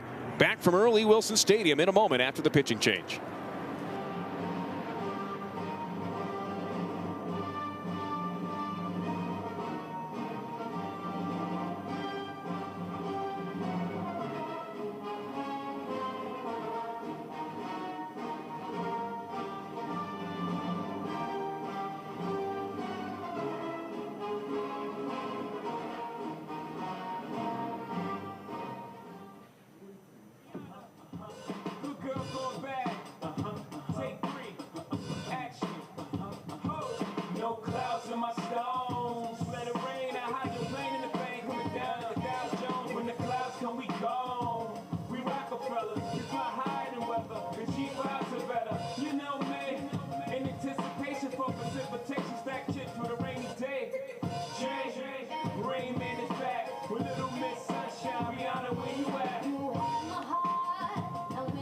Ladies and gentlemen, your attention please.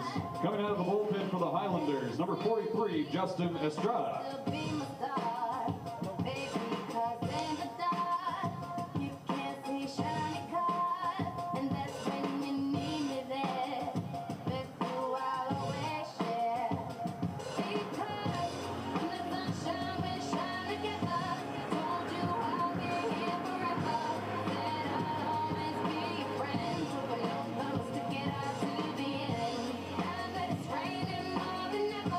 Know that we'll still have each other.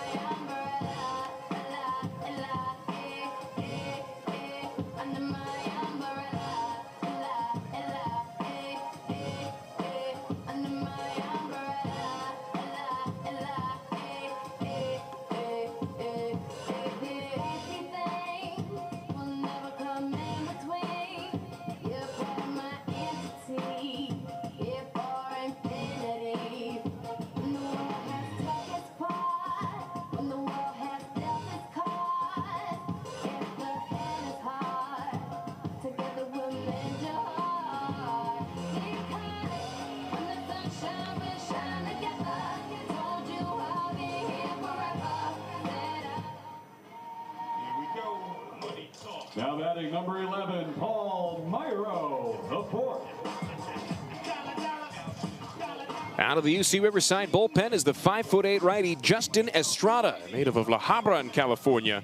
Comes in into an unenviable spot. Bases loaded, one down with UNLV holding on to a 3-2 lead. And Paul Myro the fourth, batting out of the 9th spot, standing in from the right. First pitch from Estrada. That's just off the outside on a breaking ball. And Myro begins his second plate appearance ahead, 1 ball, no strikes. Joshua Torres responsible for all 3 runners on base after 3 1/3 innings. 5 hits, 2 walks, 3 runs, all earned, but that could change. This one outside at 88. Estrada, 5'8" righty, missing on a high velo fastball for ball 2. As mentioned, Torres walked a pair, had just the 1 strikeout. And that K of O'Sullivan to lead off the 4th, the only out thus far of the inning. Estrada on 2-0 delivers. This one swung on, popped up right side, but fading into the seats on a foul ball. 2 balls and 1 strike to Myro, who walked in the 2nd inning.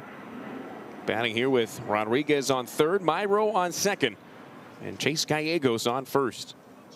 Rodriguez doubled. Gunner with the base hit. Gallegos took the walk. That not only loaded him up, but bounced Joshua Torres from the game.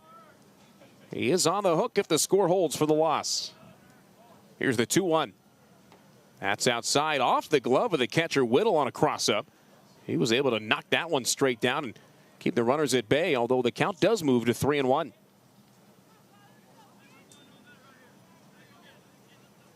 Estrada, the grad student, pitching for the first time here for UC Riverside. Sets on the 3rd base side and deals on 3-1. Myro takes a heater at the letters and in there for strike 2 to load up the count. J.P. Heft on deck, watching Myro dig back in ahead of a 3-2 pitch with 1 down. Estrada takes the sign from Whittle. Brings the hands together in the set. The 3-2 payoff. Outside ball 4 as Myro earns his 3rd RBI of the year on his 2nd walk of the day. Base on balls number 11 on the year for the shortstop. Makes the lead 4-2 as Rodriguez comes in to score. Gunner moves to 3rd. Gallegos up to 2nd. That run charged to Joshua Torres, the starter. Good long at bat by Myro. That's the case way more often than not. Rodriguez scores for the 2nd time today. It brings up J.P. Heft. Same situation as Paul off of first base. Base is loaded. 1 down. First pitch breaking ball tumbles over the outside for a called strike. Estrada listed as number 46 on the roster, but doing some sleuthing during the break. Wearing number 43 in these alternate unis. Gets Heft to hold up on a check swing and fades that one over the outside for a called strike 2. Estrada out of Colorado Christian University in Colorado Springs. Pitching here with the wind howling now to straightaway center. The 0-2 to Heft. Swung on, hit softly in the air to right center field. Here comes Nunez. Right fielder goes into a slide. He can't get it. Everybody had to hold up, so 1 run will score. Gunnar Myro comes from 3rd to home, and it's now 5-2 UNLV. Not always about how hard you hit it. Hit it where they aim, as they say. And Heft, with his 14th ribby of the year, extends the lead. That's another run charged to the starter Torres. Gallegos on 3rd. The final batter he faced would close the line one way or the other. As Paul Myro moves up to 2nd. Heft reaches for the first time today, extending his hitting streak to double digits. 10 games for Heft. Here's Sheff with the bases loaded, still 1 down. Watching a first pitch fastball, clipping the black of the outside at 88 for strike 1. As Sheff looks to reach base for the first time. He's grounded out to short and popped up down the line at first. Sheff, the Mountain West Freshman of the Week 2 weeks ago. Only weekly honor for a Rebel this season, as that perfectly placed fastball's in there for strike 2. Now one just in there on the corner. 5 runs so far for UNLV on just 6 hits. And here's Estrada delivering on 0-2. That one way off the outside. Sheff didn't take the bait. Estrada's pitching in his 5th game so far this season. He's pitched in some big-time blowouts as well. The 4 games he's pitched in, UC Riverside has not won. Only one of them has been close. 1-2 on the way. That bounces. The catcher Whittle throws down to third, and he hangs Chase Gallegos out to dry. Touched up by Tyler Gordon. Scored 2-5 on the pickoff at third. Gallegos dead to rights as soon as Whittle popped up and was ready to throw. That is tremendous communication between catcher and third baseman. So Gallegos gets back to the first base dugout. Has the opportunity to put on the catcher's gear a little bit earlier than he would have hoped. And now with 2 on and 2 down, here's the 2-2 pitch to Cooper Sheff. He takes away, and the count now full. Dean Toigo on deck. Both runners will be off with the pitch. Myro from second, Heft from first. Outfield shaded deep all the way around, respecting the pop of Sheff. And this wind here at the Earl this afternoon. There go the runners, and the turn to second base from Estrada. But nobody on the base, so Myro slowly sauntering back in there. Estrada making sure they don't leave just a bit too early. He sets here on 3-2. Now the runners go. The payoff pitch swung on, grounded, left side and through, past the diving shortstop and into left field. Rounding third, coming in to score is Paul Myro the fourth as the throw goes to second base. And that's another RBI for Cooper Sheff. He's got 14 on the year, and the Rebels now on top 6-2 in the fourth. Number 17, Dean Toigo. Heft goes first to third on the Sheff rollover ground ball. Second straight run scoring base hit between Heft and Sheff. Neither of them hit particularly hard. In fact, that pitch 88 miles an hour coming in. The exit velocity at 87, even slower.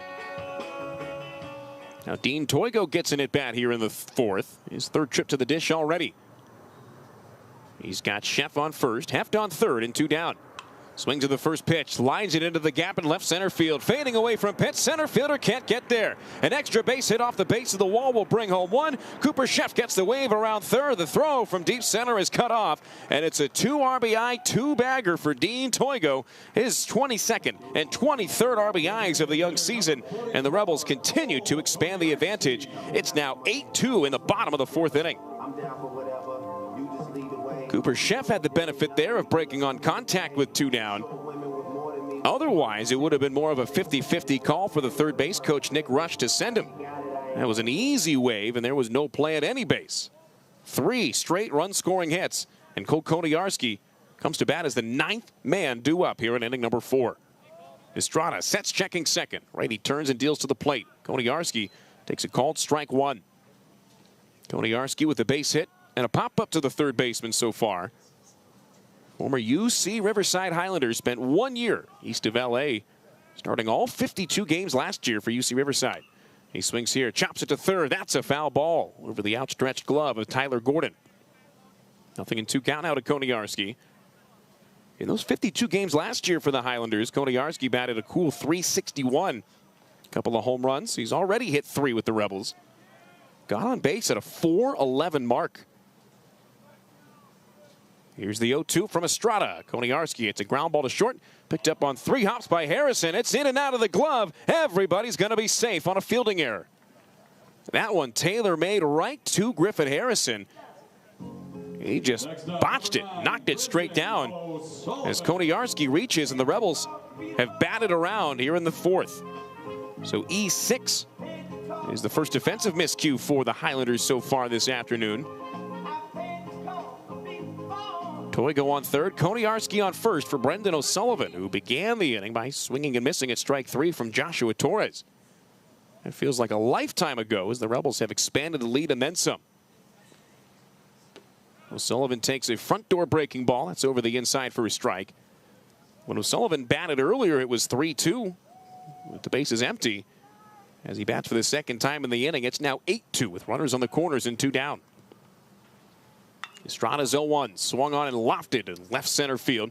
Drifting over into the gap is Robert Pitts. Center fielder reaches up, makes the catch, and retires the side. A 10-batter fourth inning extends the Rebel advantage. They plate 5 runs on 5 hits. There was 1 error in the inning and 2 runners stranded on base. With that, we've played 4. The Rebels opening it up to an 8-2 lead.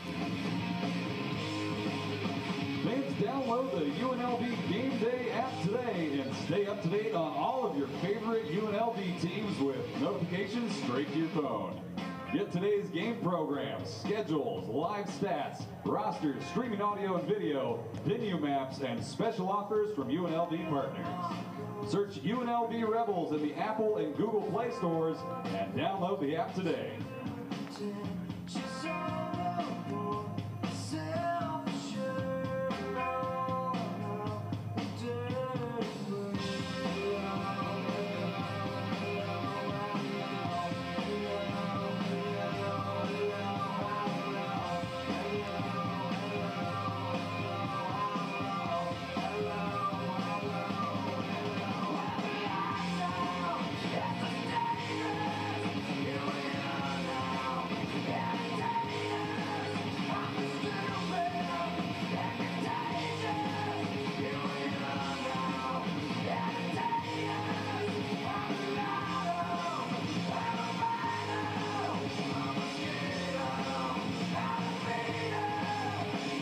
Leading off the fifth for the Highlanders, right fielder, number 11, Landon Nunez.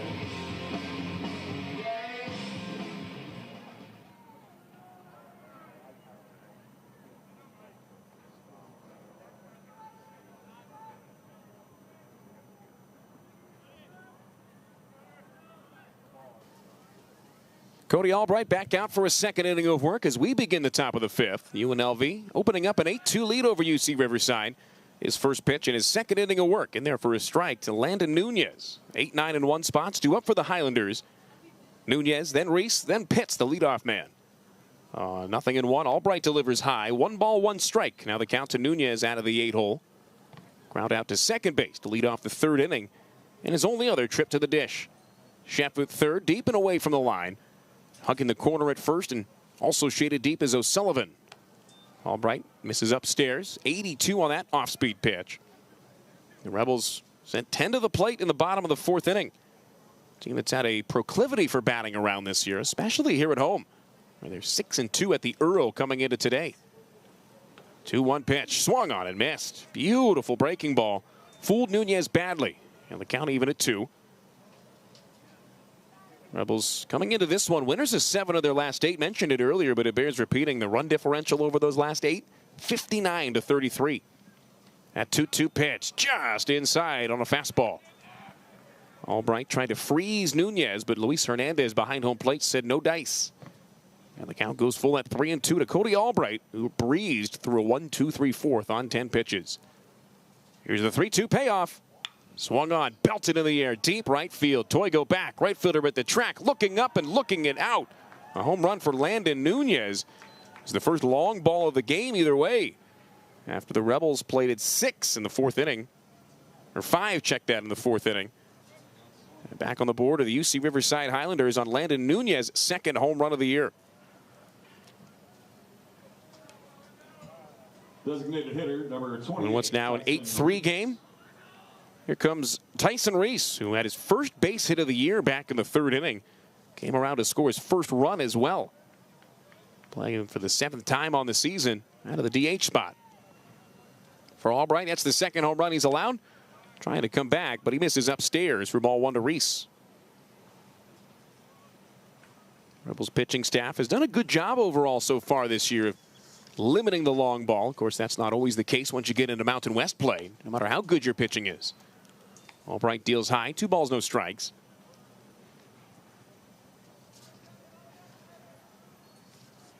Especially some of the offensive friendly environments, we'll say, in the Mountain West.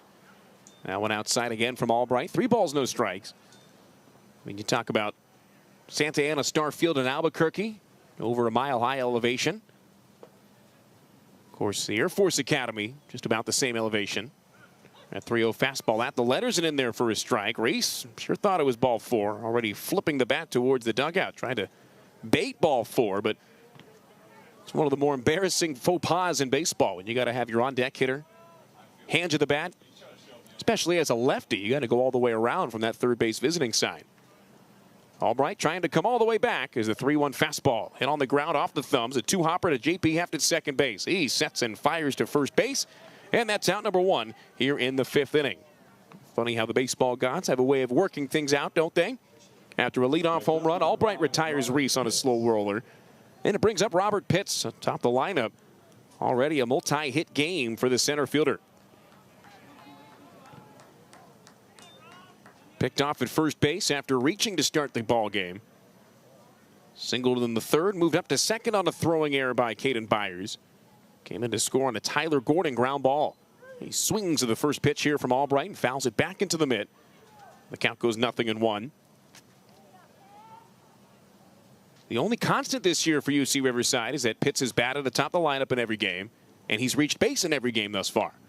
He swings here and pops one up down the first base side. O'Sullivan gives it a look. He runs towards the fence. He lunges. He scoops it. He makes the catch. Oh, what an effort by Brendan O'Sullivan. That thing looked postmarked for the seats. O'Sullivan pulled it back for out number 2. Wow. That's the second time this year already we've seen O'Sullivan go a long way and pick it up over the fence in front of the bullpen. What an effort for the second out of the inning.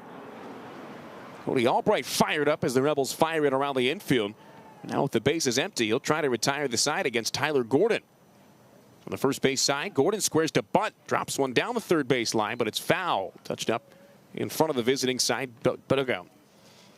Gordon's hitless so far, but he did reach on an error in the third and steals second base. That was against Caden Byers in his 1 inning of work. Charged for 2 unearned runs on 2 hits. 24 pitches, 16 strikes for Byers. Came after Simon needed 23 pitches and 16 strikes to get through 2 full innings. Albright trying to get through a second inning of work here as the 0-1 is on the way. This one hit off the hands into the left field side. Grabbed by Myro. It's off the glove of the shortstop. Safe at first is Tyler Gordon, as Myro is going to be charged for an error. The 4th of the game for UNLV. So while the defense hasn't been anything to write home about thus far, the bats have backed up the 3 Rebel arms in the game to this point. And Albright trying to make that 2-out error all for naught. Runner on first with 2 down for Griffin Harrison. Rebels in the bottom of the 5th will send up Rodriguez, Gunnar Myro, and Chase Gallegos to get it started. No action in the Highlanders bullpen, so likely to see Justin Estrada once more. Check throw goes to first base. Back in there head first and safely is Gordon. Mentioned the stolen base earlier for the third baseman, his 3rd in 4 opportunities. Albright sets the first pitch to Harrison. That's in the dirt, and the runner on the move to second base. He'll be in there safely on a wild pitch. Second time that Gordon has reached on an error and then moved up to second base. Although it was the steal earlier, this one on Albright. So with a runner in scoring position in what's now an 8-3 game, Albright sets and deals on 1-0. Big swing and a miss from Harrison. Nearly went down to one knee on the whiff on the breaking pitch. Rebels with an interesting matchup this weekend opening up conference play. They'll head to Albuquerque. Already mentioned Santa Ana Starfield. Albright's curveball trickles over the outside at 78 for a called strike 2. Of course, we were up in Albuquerque just last week calling the running Rebels taking on New Mexico at the pit. Santa Ana Starfield adjacent to the basketball venue. The 1-2 swung on and popped up. Shallow to right center. Going back is the second baseman Heft. Coming in is the right fielder Toigo. He calls him off and makes the catch in between a school of pigeons. Toigo able to track it down for the 3rd out, but thanks to a leadoff home run by Landon Nunez, the Highlanders played a run on 1 hit with 1 error and 1 man left on. With that, we've played half a ball game. 4.5 up, 4.5 down. Bottom of the 5th coming up next. It's UNLV 8, UC Riverside 3. Running Rebel fans, head over to the Thomas and Mack Center tomorrow. That's March 11th, as the Rebs take on the Air Force Falcons at 4 p.m. in the first round of the Mountain West Tournament. Head over to bmw.com under men's basketball to get your tickets today.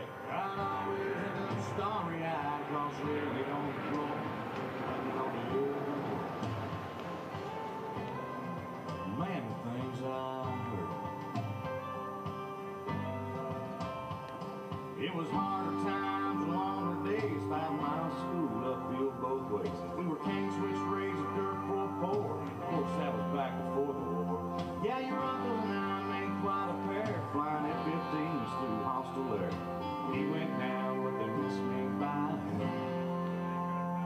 He'd always stop right there and say, That's something to be proud of. As a life you hang your hat on. As your chin held high, the two fall down. Guts up dead, just stuck out like a small town flag flying. Or a newborn baby crying. You're the arms of the woman that you love. That's something to be proud of.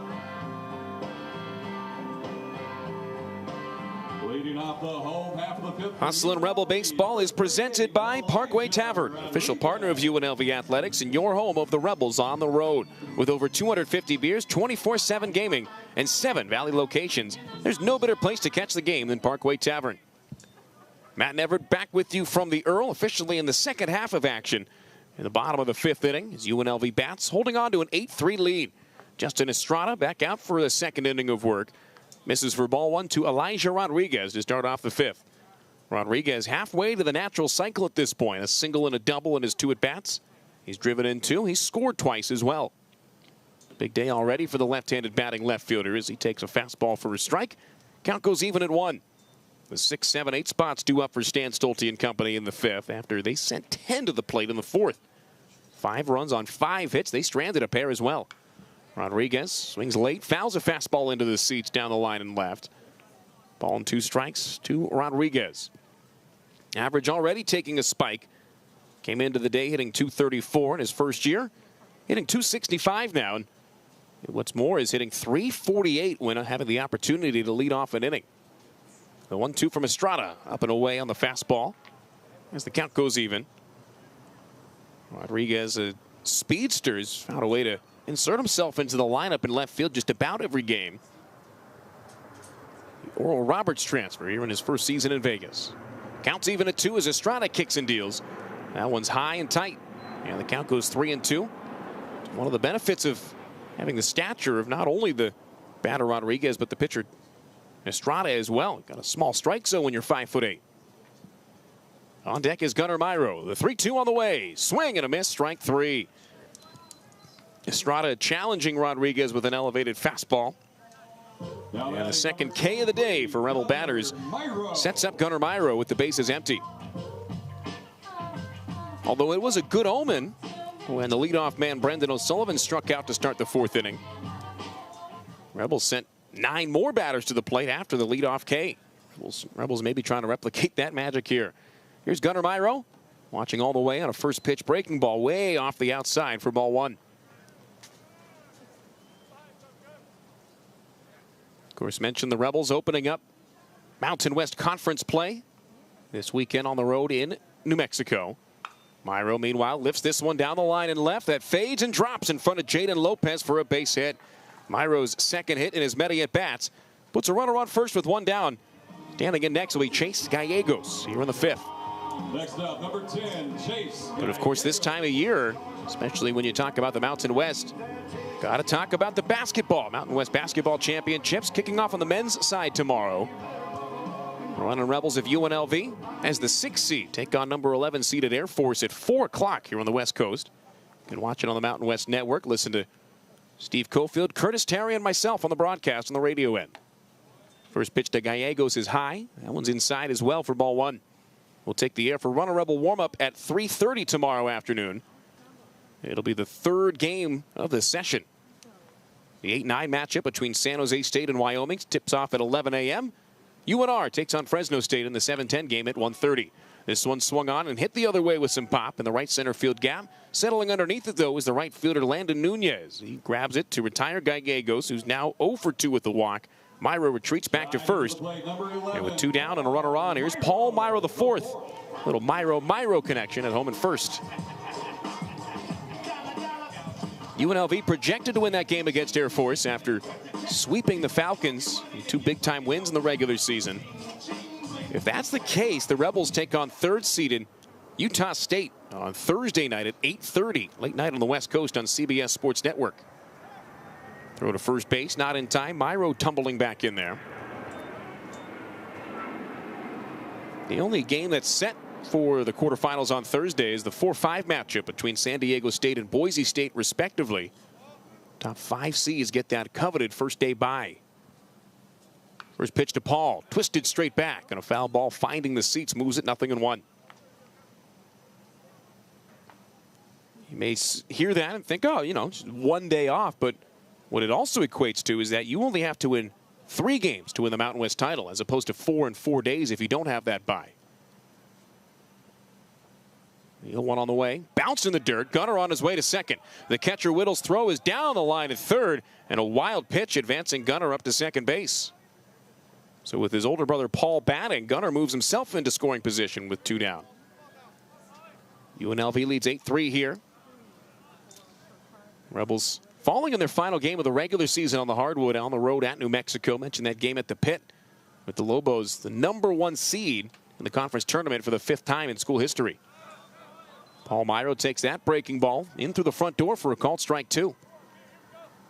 But again tomorrow, the only game guaranteed at this point. #6 UNLV against #11 Air Force at 4 o'clock. Take the air on ESPN Las Vegas and the Varsity Network app tomorrow for our pregame show at 3:30. Myro swings, rips one through the left side of the infield. Gunnar gets the wave around third base. Lopez up. The throw to second base is cut off, and it goes underneath the cutoff with Myro scoring. Paul sliding into second. He's safe.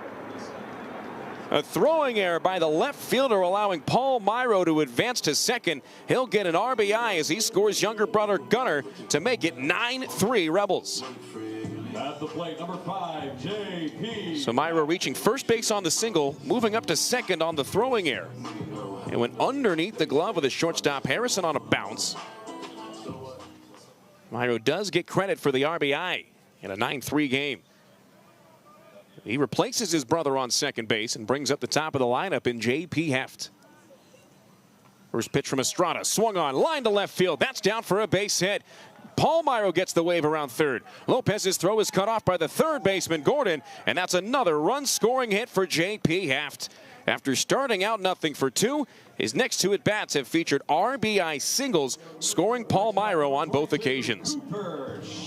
Rebels into double digits, and it's a 10-3 lead here in the bottom of the 5th inning. UNLV taking advantage of opportunities here and scoring 2 two-out runs. So with Heft on first and 2 down, here's Cooper Sheff. Sheff is 1 out of 3 to this point. Watches the throw go to first base. JP falling back into the base, head first and safely. Sheff's having a good year from the numbers standpoint. He'd like to bring up that 268 average, but on base percentage at 362, an OPS of almost 900. That'll play anywhere. Another throw to first. Heft back in there safely. Estrada really keeping a close eye on the runner at first in what's now a 7-run game. There is a right-hander up and tossing in the bullpen for UC Riverside. Meanwhile, Estrada deals as Sheff bombs one high in the air to left field. Playable for Lopez as the left fielder continues to drift back, battling with the wind. He's got it at the belt line for out number 3 as Sheff flies out to retire the side. UNLV adds on 2 more runs, scoring on 3 more hits. There was 1 error in the inning and 1 runner left.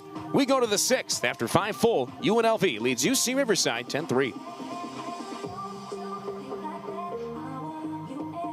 Rebel fans, grab your game day essentials today and walk around in style. Go to UNLVgear.com for merchandise all season long. That's UNLVgear.com. Ladies and gentlemen, your attention please.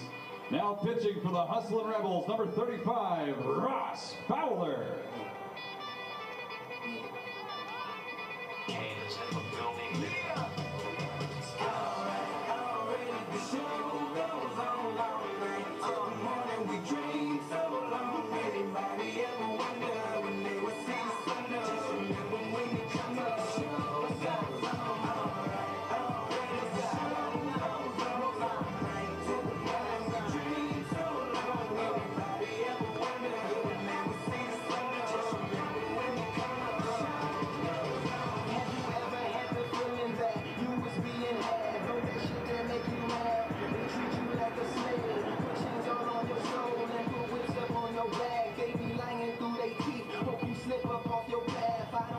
I just laugh, put my kicks up on they wrist, unaffected by they threats. They get busy on they ass. See, that's how that shit tell me. That's how my daddy raised me. That glittering may not be gold, don't let nobody play me.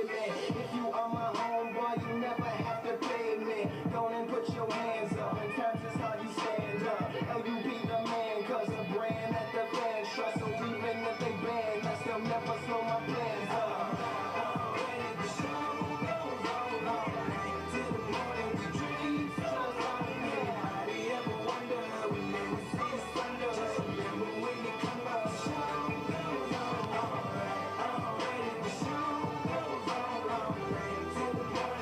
off the sixth for the Highlanders. 10-3 UNLV as we go into the top half of the sixth inning. Set to take the hill for UNLV, their fourth pitcher of the game.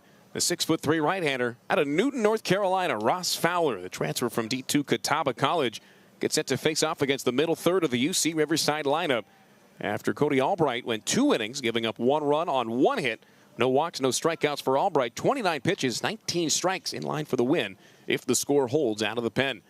Fowler set and delivering to Jaden Lopez. Left-hand batting left fielder takes down at 86. Called for ball 1, and we're underway to start the 6th inning. Just the second appearance for Fowler of the year. He pitched 9 days ago here at Earl E. Wilson Stadium against Milwaukee. A high set as he kicks and deals from the stretch. A 1-0 pitch at the letters. In there for a strike to Lopez, who is hitless so far. Faced off against Sam Simon in the first. Struck out swinging to retire the side. Then faced off against Caden Byers in the third. Also ended that inning by lining out sharply to left field. Fowler with a deliberate set, the 1-1 on the way. And that's popped up third base side.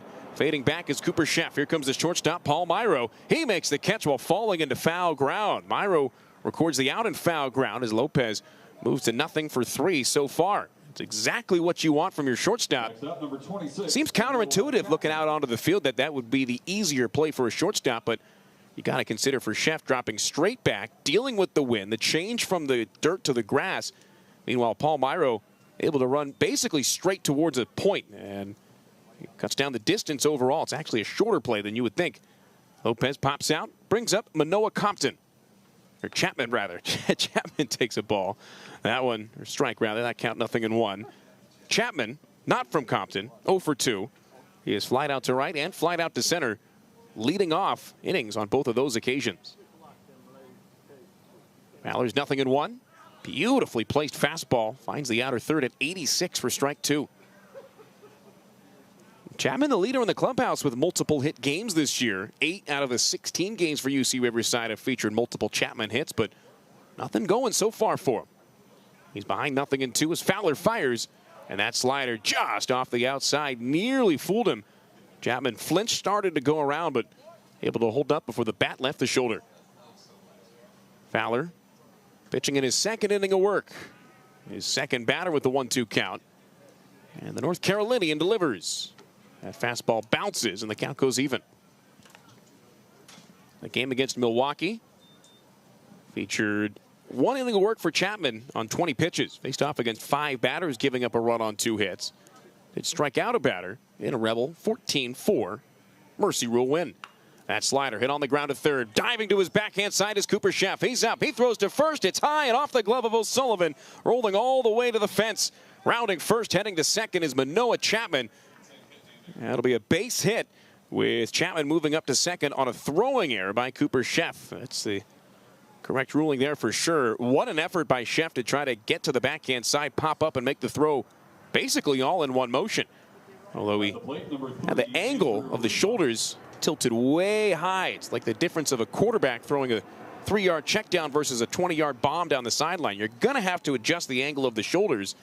And for Sheff, as soon as he let that one go, he knew it was high. Credit to O'Sullivan on a leap to try to knock it down. He got a glove on it, but just not enough. So Chapman to second base. Here comes Andrew Rivas. Closed off stance for the first baseman from the left side. Watching all the way, takes that 86-mile-an-hour heater right down Broadway for a strike.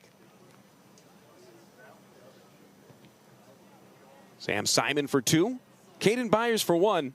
And Cody Albright for the next 2. Setting up Ross Fowler here in the top of the 6th inning. Rebels on top 10-3. He sets on 0-1, keeping an eye on the runner at second. Turns to the plate and fires as a swing and a pop-up down left field side. Goes into foul ground and off the warning track. That'll go as a long strike 2 to Rivas. First baseman has struck out so far. That was against Simon in the 2nd inning. Final of his 3 Ks. Then in the 4th against Albright, rolled over on a ground ball to second. That came after he took a 3-0 pitch at the letters. Thought it was ball 4. Flipped the bat to the dugout and had to go back and get it. Counts 0-2 as Fowler looks for route number 2. Here's the offering. That one's high. Left hand of Chase Gallegos springing up out of the squat to keep that one in front. Mention the upcoming schedule for UNLV.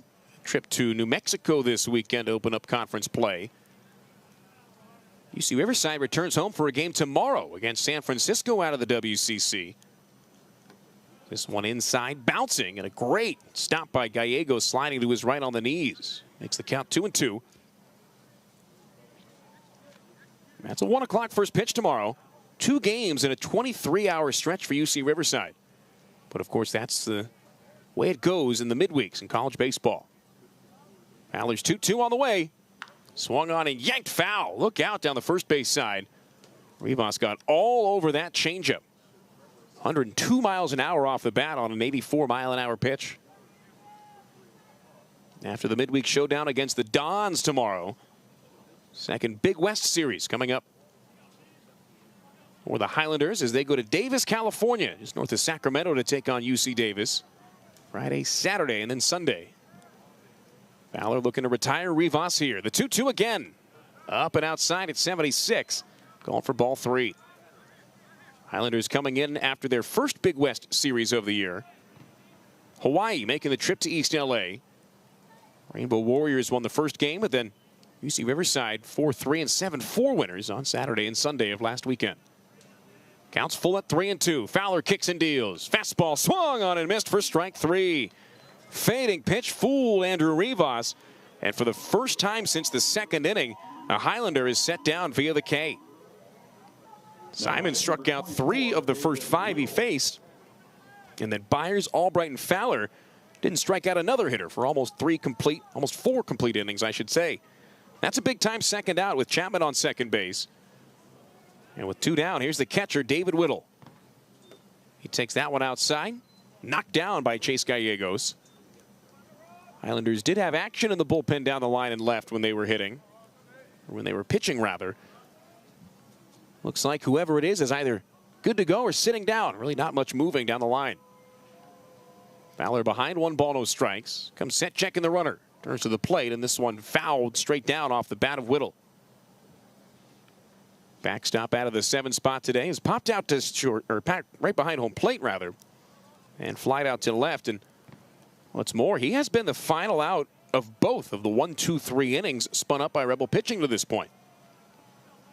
Stands in here as the 4th batter of inning number 6. Fowler stands in there ahead of a 1-1. His pitch swung on, tipped back into the mitt. Gallegos squeezes it for strike 2. Ball and 2 strikes with 2 down. UNLV leads it 10-3 here in the top of the 6th inning.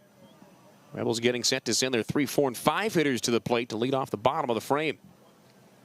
Fowler looking to limit the damage to a base hit and a runner stranded on. The 1-2, breaking ball outside, but barely. Count goes even at 2 as Fowler had that strikeout strut going. He thought it was strike 3 to be sure, but no dice, says Luis Hernandez behind the plate, and instead the count goes deuces. Landon Nunez on deck as Fowler brings the hands together. Here's the 2-2. That's down and outside. He tried a fastball. First base empty with 2 down and a 3-2 pitch upcoming. Manoa Chapman on second as David Whittle looks to extend the 6th. Fowler and Gallegos on the same page. Catcher sets up outside as Fowler rocks and deals. The 3-2 fastball down in the dirt for ball 4. First base on balls issued by a Rebel pitcher this afternoon. Puts runners on first and second. Does set up a forced play anywhere with 2 down. And it brings up Landon Nunez. Nunez hit the solo home run off of Albright in the 5th inning. Only damage to Albright in 2 innings complete. It was the 2nd home run of the year for Nunez. Just 4 RBIs on those 2 home runs and 2 doubles as well. Of course, batting in the 8th spot more often than not doesn't give you a ton of opportunities with runners on base. That's not the case here. 2 on, 2 down as Fowler deals out of the stretch. A knee-high fastball missing just downstairs for a ball. Been mentioning the splits with runners on base and runners in scoring position. It's a big one for Nunez. 275 average, 431 on base this year, but with runners in scoring position hitting .053.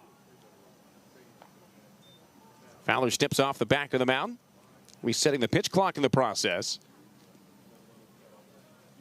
course, we've seen a lot of the technological advancements that we've seen in affiliated baseball trickle down to the college level. The pitch clock, first among them 2 years ago. With 13 on the pitch clock, Fowler sets and deals. Tries a changeup, but missed it outside. 2 balls, no strikes to Nunez.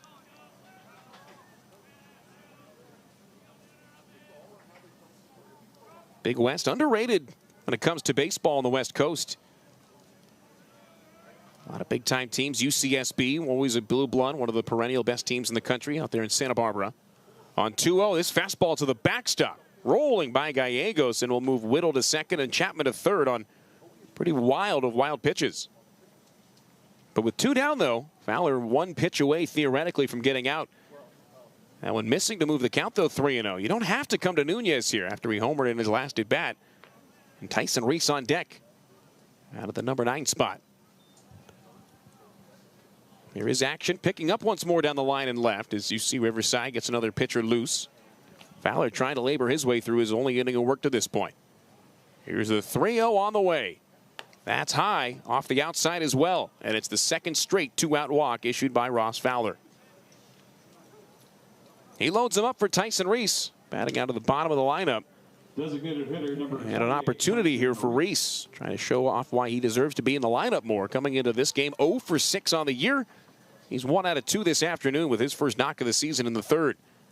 He'll have to wait a minute as Jeff Opalewski, first-year pitching coach for UNLV, takes a slow trot from the first base dugout. With UNLV finding a way over these last 8 games to claim 7 of them. And 8 of their last 10. The only loss over these last 8 games was a 7-0 shutout in Tempe earlier this week against Arizona State. But as is tradition, the Sun Devils making the return trip in March later on this month, the 25th to be exact. UNLV and Arizona State at the Las Vegas ballpark. Home of the Las Vegas Aviators, AAA affiliate of the Athletics. That's another one you can get your tickets for at UNLVtickets.com. I'll be on the call there along with Drew Neverett. Looking forward to that one very much. Always a tradition right before the Aviators season starts on the 28th. So after the brief trip to the mound, Ope back in the first base dugout, and Fowler with the bases loaded and 2 down, set and delivering to Reese. Fastball right down the middle, called for strike 1. Reese taking all the way after back-to-back walks.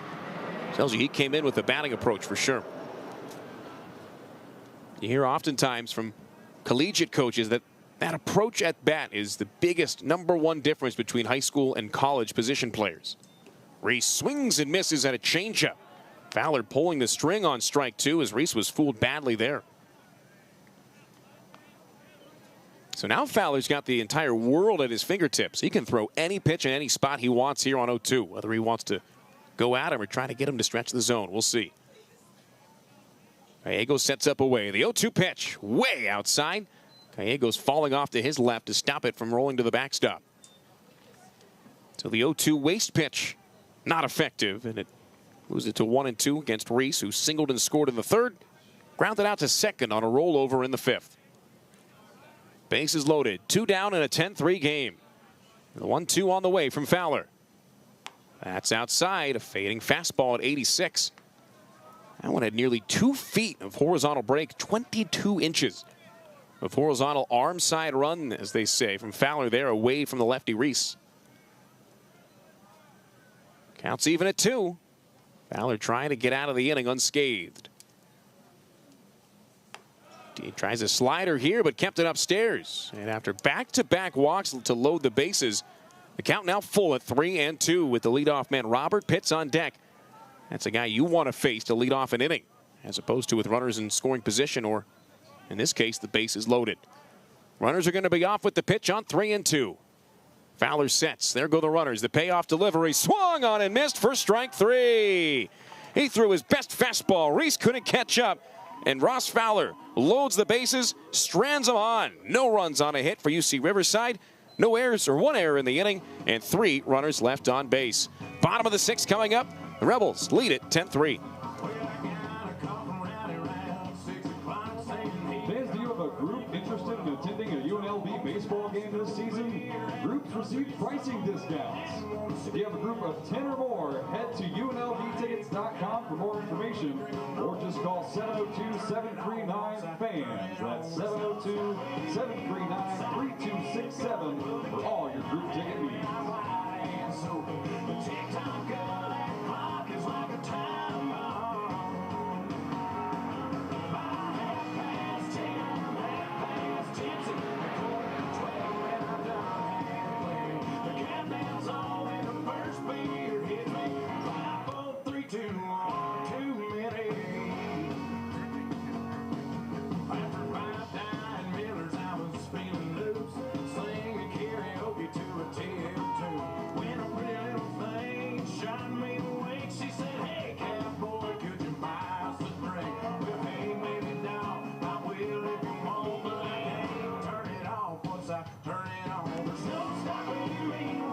Ladies and gentlemen, your attention, please.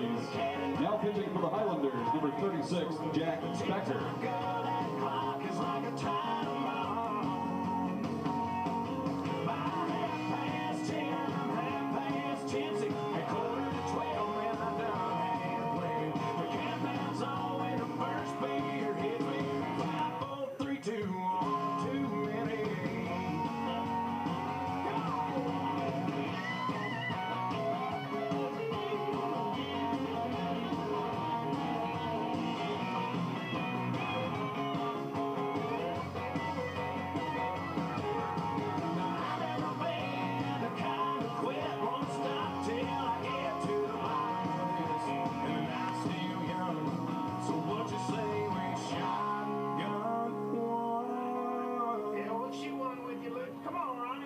There's no stopping me once I get to go and put a can in my hand, man. One defensive change for the Highlanders, now playing left field, number 6, Jacob Badawi.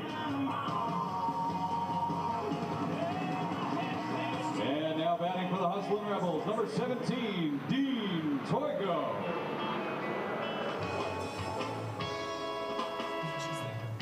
Dean Toigo set to lead things off here in the home half of the 6th inning.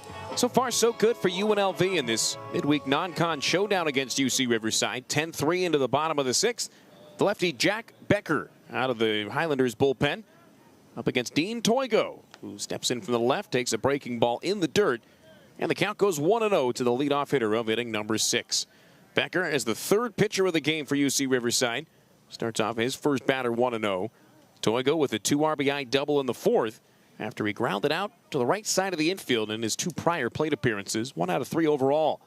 Overhand curveball over the inside and in there for a strike at 71 miles an hour. Becker taking not a little, but a lot off of that one.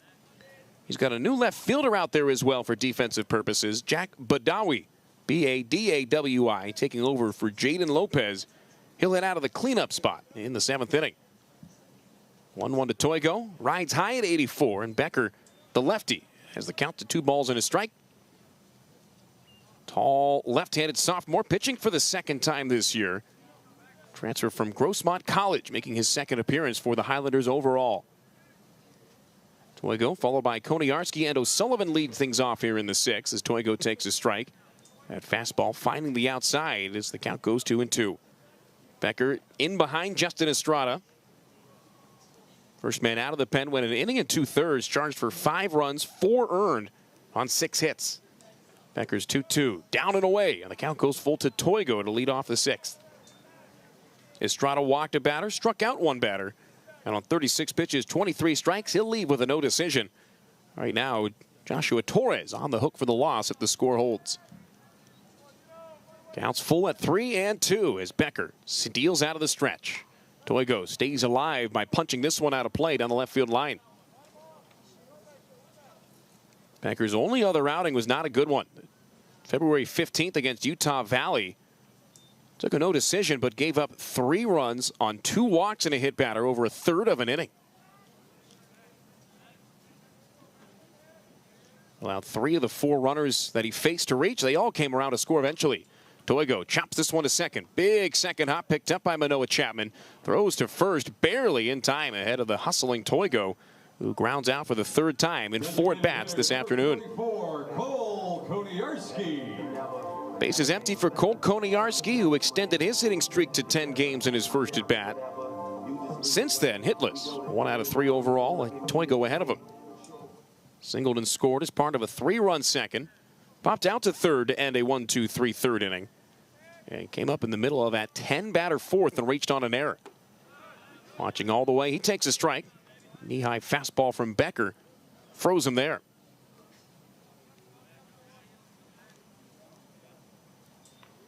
Koniarski with the bat waving over the right shoulder. Stares down Becker, who sets and fires. 0-1 pitch, drifting into the dirt. 1 ball, 1 strike now. 15 appearances, including 4 starts last year for Becker at Grossmont College. Good numbers at the JUCO. 4-1 record, 4.20 ERA in 30 innings. Koniarski swings and misses at a pitch buried downstairs. An excuse-me effort by the outfielder. Playing at DH today, moves the count 1-2. Becker at 37 strikeouts in 30 innings last year at the JUCO level. A 1.27 whip, walks and hits per innings pitched. He's ahead 1-2 as he sets and fires. This one chopped to the left side. Picked up on 2 hops on the backhand by Harrison. Long throw from short in and out of the glove of Rivas on a throwing error. That one bounced. Rivas doing everything he could, but it's the second time today, second time in as many at-bats, that Koniarski has reached on an error by Harrison. So you'll take a base runner in this spot any way you can get it. The Rebels leading 10-3. Scoring 3 in the second, 5 more in the fourth, and then a 2 spot in the fifth to supplement. 1 on, 1 down as Brendan O'Sullivan saunters in from the right. Justin Becker sets and delivers. That pitch just off the outside. That fastball at 83. About as hard as we've seen from Jack Becker. Not going to necessarily light up the radar gun. Becker at 6'1", long, lanky lefty out of Southern California, originally from San Diego. He backs O'Sullivan away here on a breaking ball. Inside at 77. Sully with a double, followed by a strikeout and a pop out to center in his 3 at-bats in this game.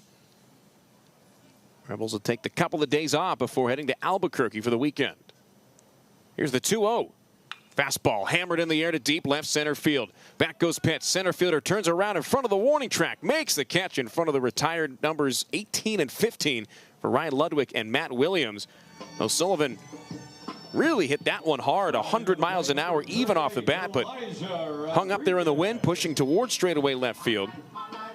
And Pitt's able to get it for out number 2. Koniarski retreating back to the base at first. Brings up Elijah Rodriguez, looking to add on to this 10-3 lead. Left-on-left battle with a runner on first and 2 down. First pitch from Becker. Swung on, hit off the hands into shallow center. Pitch pulls up and it bounces in front of him for a 2-out base hit. Third hit of the game for Elijah Rodriguez as Koniarski goes from first to second base. And just like that, brings up Gunnar Myro with 2 down. Gunnar Myro.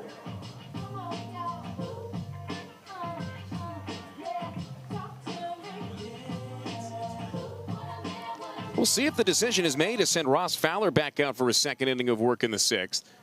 Fowler walked 2 and gave up a hit. Had an error behind him as well. Stranded all 3 runners on. 31 pitches, 14 strikes so far for Fowler. Pickoff throw goes back to second base. Wise to it is Koniarski. He's able to get back in there, standing and safely against his former team. Those 31 pitches for Fowler, by the way. The most for any Rebel pitcher in any inning so far in this game. Gunnar Myro with an open stance from the right.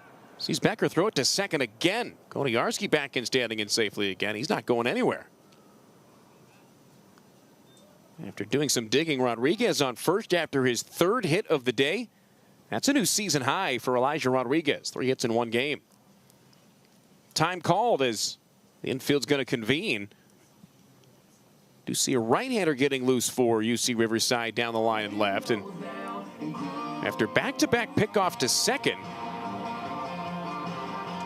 looks like this one's going to be A, strategic, and B, to give that arm some more time to loosen up. It's a sidewinding right-hander getting loose. Certainly a different look than the overhand lefty, Jack Becker.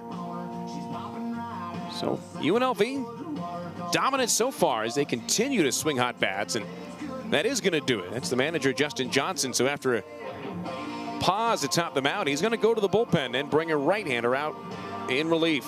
He'll face off against Gunnar Myro with Koniarski on second and Elijah Rodriguez on first after his third hit of the game. Right after this, it's UNLV 10, UC Riverside 3, back after the pitching change in a moment.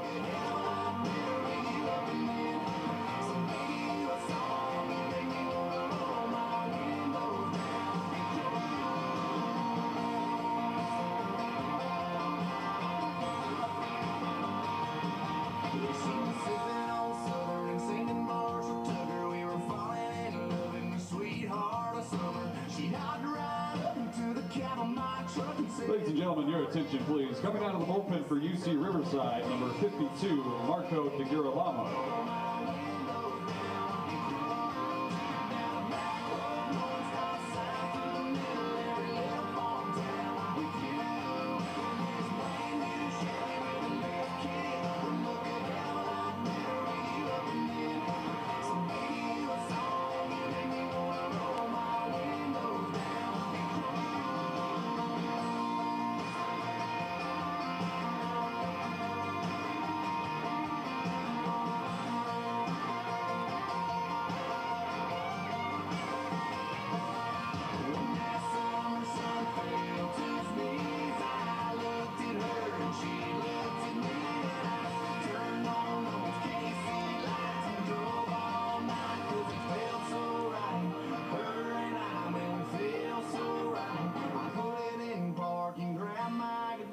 Strum a couple chords and sang from the heart.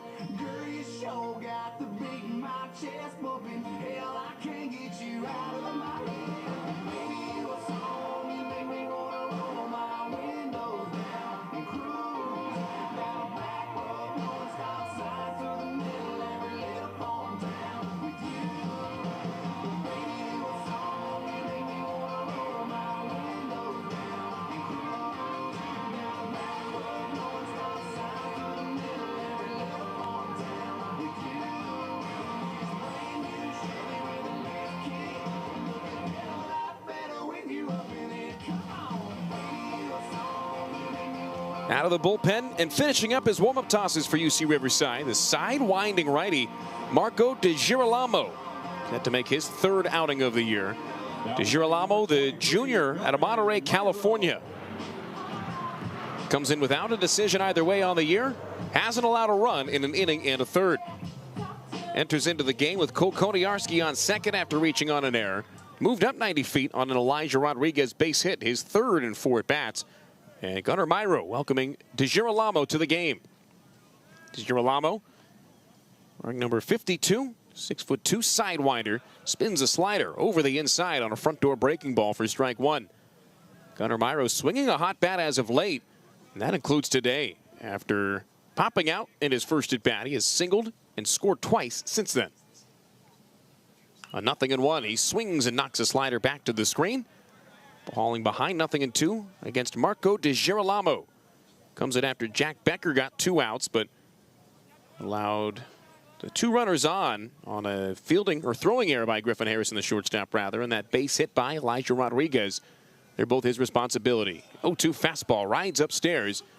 Myro takes ball 1. So far for Becker, 2/3 of an inning, 1 hit, no runs yet.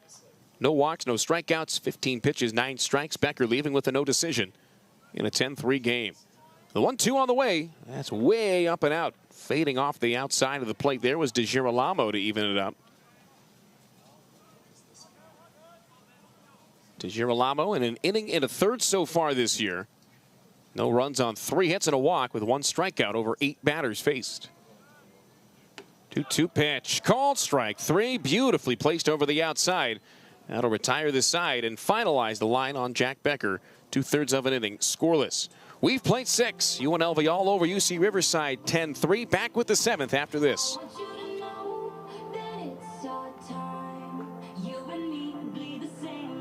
Rebel fans, help our student athletes excel in all that they do by supporting the Pledge Per initiative. Select the value you would like to pledge per win or run, and you can tie your contribution to the best moments of the 2025 season. Scan the QR code on the video board right now to start your pledge today. It takes me down, pulls me down, pulls me down low. It's raining tonight, but storms always have a night. Tell me you're covered tonight, or tell me lies, I want you to. Ladies and gentlemen, your attention please. Now pitching for UNLV, number 33, Michael Taylor.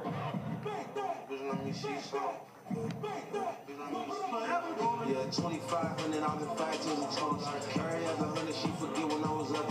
I said call her natural if she got it from my stomach. I've been brand new like she used to let us run them. Big box come with a price tag on it. 5 top come with a price tag on it. Tell me what's the cost, I can spread a couple hundred. And money ain't nothing, I'ma buy it if I want it. She my nurse, babe, we at her place. She on sex was so wicked, made her turn gay. She ain't the type to let you go on the first day. She been feeding for G in the worst way. I told her go, baby, it's your birthday. Then with me, I can upgrade your purse game. I told her, like an earthquake, I don't spend 200 every day for a month straight. Yeah, 2,500, I've been 5 till the total. Carry as 100, she forget when I was up. I said call her natural if she got it from my stomach. I've been brand new like she used to let us run them. Big box come with a price tag on it. 5 top come with a price tag on it.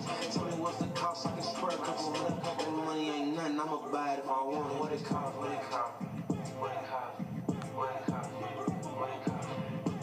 It can't be that much. If she cleaned it all up, I ain't seen no nut. She don't never wanna let you like she did all mutton. I rock, I might give a tongue, but I don't eat no butt. She in the street, a whole brick flipper, a wrist shooter, money getter, and a heat gripper. I give it to her, she throw it back like a flea flicker. She Hitting off the 7th for UC Riverside, number 5, Robert Pitts.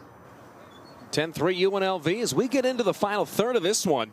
Top of the 7th, beginning with the top of the UC Riverside lineup. And a new arm on the mound for UNLV. Michael Taylor, the 6'4" right-hander, junior transfer from Fordham, set to toe the slab against the top of the lineup. Robert Pitts, first to face him off as he gets set for his 4th outing of the 2025 campaign. Taylor working out of the full windup here, delivers to Pitts, who squares to bunt, pulls it back. That fastball at 87, high and outside for a ball.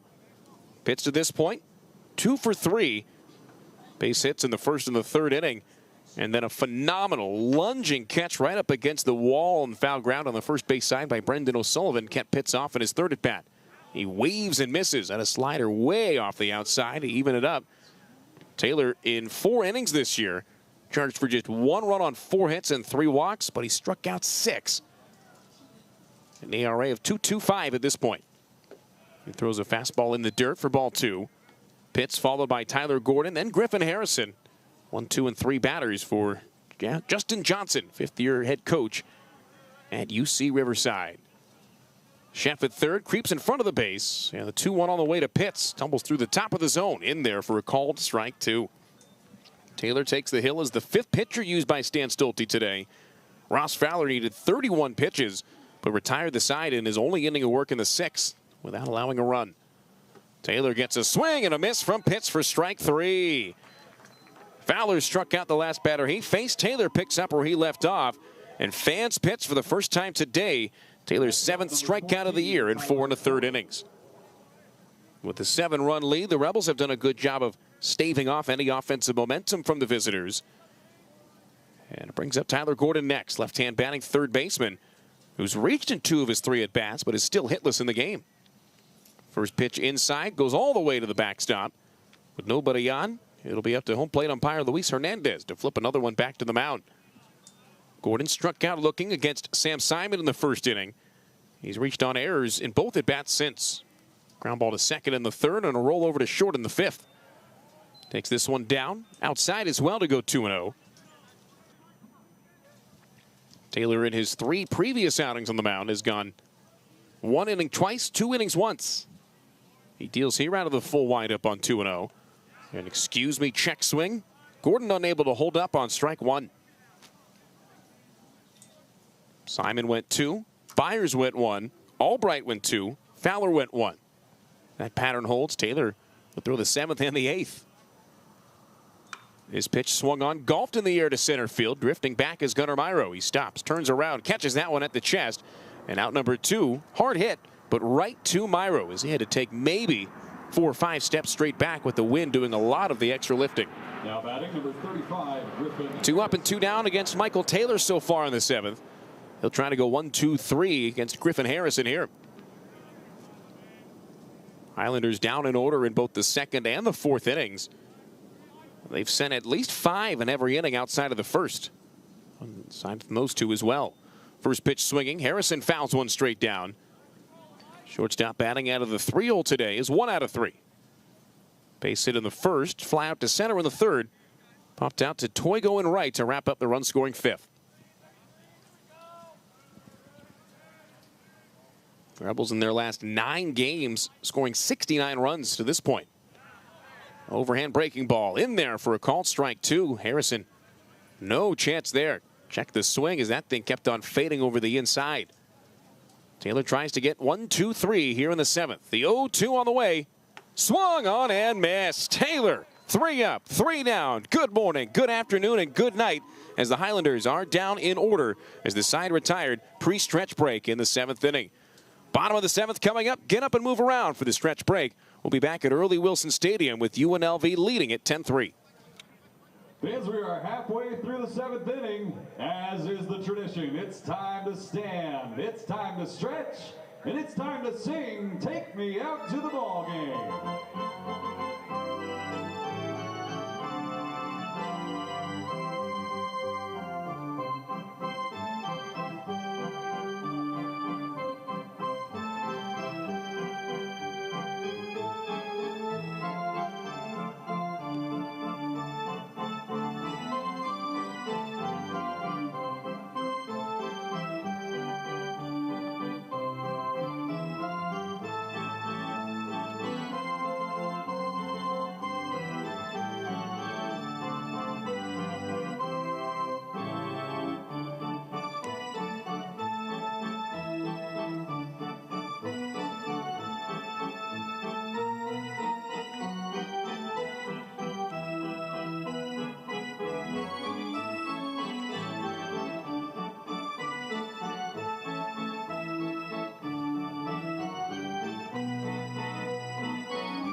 Leading off the home half of the 7th, number 10, Chase Gallegos. Coming out of the stretch break in the bottom of the 7th inning, Matt Everett with you from Earl E. Wilson Stadium. All UNLV all day so far. The showdown against UC Riverside, making the short trek from East LA to Las Vegas and trailing 10-3. Bottom of the 7th kicks off with Chase Gallegos facing off against Marco De Girolamo, and the right-hander who got the final out of the 6th inning stays in for a second frame and steals strike 1 from Gallegos over the outside. Gallegos out of the 8-hole today. Hitless, but has driven in a run. He's also reached on a walk. De Girolamo spins a slider. Faded over the plate, but a little bit low for ball number 1. De Girolamo kept the line pretty good for Jack Becker. Didn't get charged for any runs on 1 base hit. Lasted through just 2/3 of an inning in his second outing. De Girolamo with a fastball over the outside in there for strike 2. Pushes the count to a ball and 2 strikes. This is the 5th time this year that Gallegos has led off an inning. He is 1 out of 4 in these instances prior. Open stance and a right-on-right battle. The 1-2 pitch on the way, and it's fought off. A foul ball straight back extends the AB. Chase Gallegos dropping his average a bit today so far, from 290 down to 273, but his on-base percentage, the best of his 3-year Rebel career to this point by far. 400 in the on-base percentage for Gallegos so far. We'll take that from a catcher any day. He swings and lines one to left field. Balawi watches it drop in front of him. Left fielder couldn't get there in time, and as we mentioned it, Gallegos spikes that on-base percentage even higher on his first hit of the day. Number 11, Paul Myro, the 4th. It's also the 13th hit for UNLV. as he reaches to lead off in the bottom of inning number 7. Here's a guy that's yet to be retired today. Paul Myro IV at the bottom of the lineup. Myro has walked twice, singled home a run in his third plate appearance, and he takes a slider here. With that Gallegos hit, that now means that every single Rebel has reached via the base hit at least once today. First game this season that has happened. Great offensive showing already. Myro lines one the other way. That's down in right field for a base hit. His second hit in as many at-bats advances Gallegos up to second base. And the Rebels threatening here to continue to add on to this lead. The bottom of this lineup this year has been phenomenal in terms of turning it over to the top with runners on and in scoring position. I mean, you got Chase Gallegos, whose on-base percentage is up over 400 on the year now, and Paul Myro IV, whose batting average has taken a severe jump today. DeGirolamo set, and his first pitch to J.P. Heft. Outside on the slider, J.P. thought about it, but the count goes 1-0. After popping up to right in his first 2 plate appearances, Heft has singled home a run in each of his next 2 in the 4th and 5th innings, respectively. Already batting for the 5th time today here in the 7th inning. Here's the 1-0. A swing and a chopper, shallow to third. Gordon's got it. He takes 2 steps to the right and is going to retire the lead runner in Chase Gallegos on a 5 unassisted fielder's choice for J.P. Heft. So he replaces Paul Myro at first base as Paul moves up from first to second in scoring position. That'll give Cooper Sheff an opportunity with 2 on and 1 down. Sheff 1 out of 4 to this point.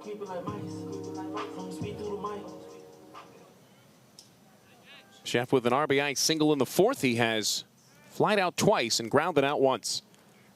Watching all the way. Takes a first pitch slider in through the front door over the inside for a called strike. Sheff has put a ball in play in every at-bat so far today. That's from the guy who leads the team in both strikeouts and walks. This one way up and outside. Good job by the catcher Whittle to dive to his right and keep it in front.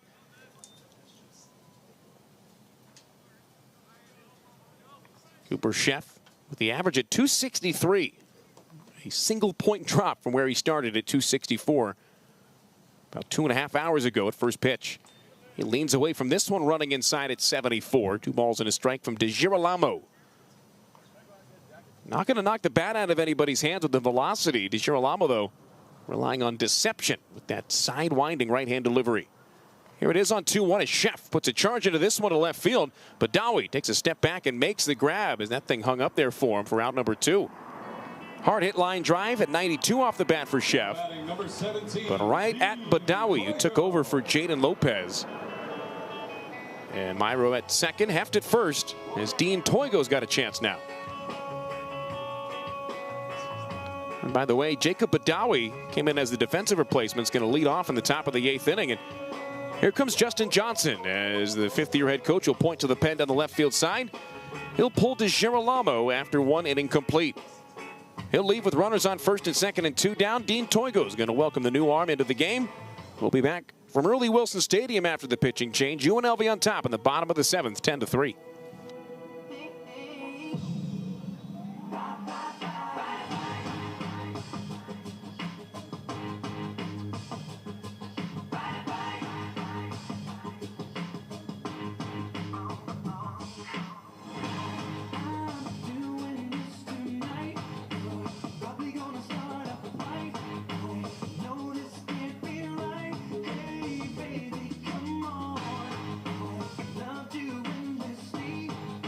Ladies and gentlemen, your attention, please. Coming out of the bullpen for the Highlanders, number 33, Fareed Ahmed.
Ladies and gentlemen, your attention, please.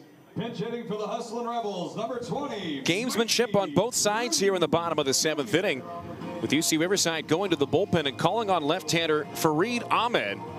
Stan Stolte goes to the bench on his own, replacing Dean Toigo, who was due up, with Mikey Cruz Jr. So Cruz is going to get this pinch hit at bat, with Paul Myro on second, J.P. Heft on first, and 2 down in a 10-3 game. The righty, Mikey Cruz, takes a first pitch fastball from the lefty, Ahmed, off the outside. A left-on-right matchup, something coveted in baseball at any level. Mikey Cruz Jr., the hero in one of the games against Milwaukee, swings here and pops one up straight behind the mound in the infield.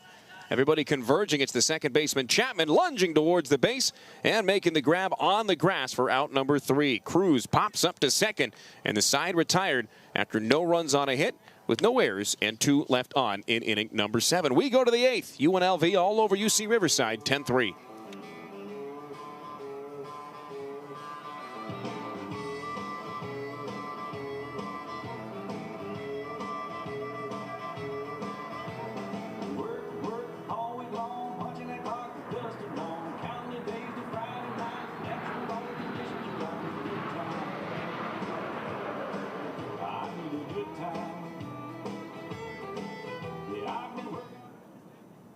Ladies and gentlemen, your attention, please. Now pitching for the Rebels, number 32, Dylan Rogers.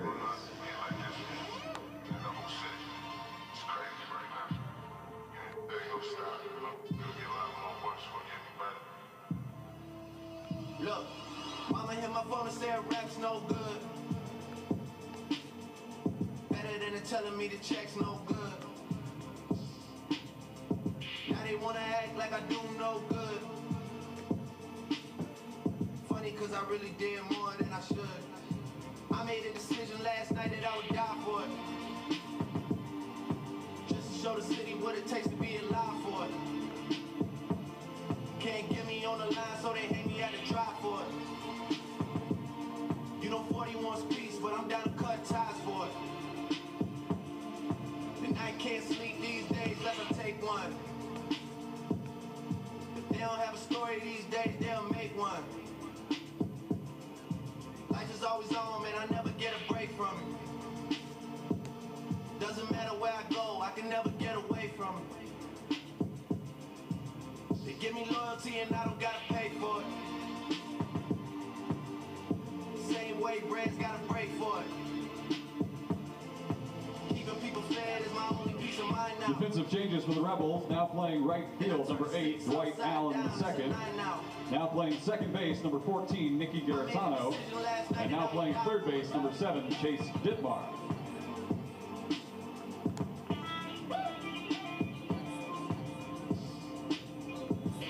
And now batting for the Highlanders, number 6, left fielder, Jacob Badawi.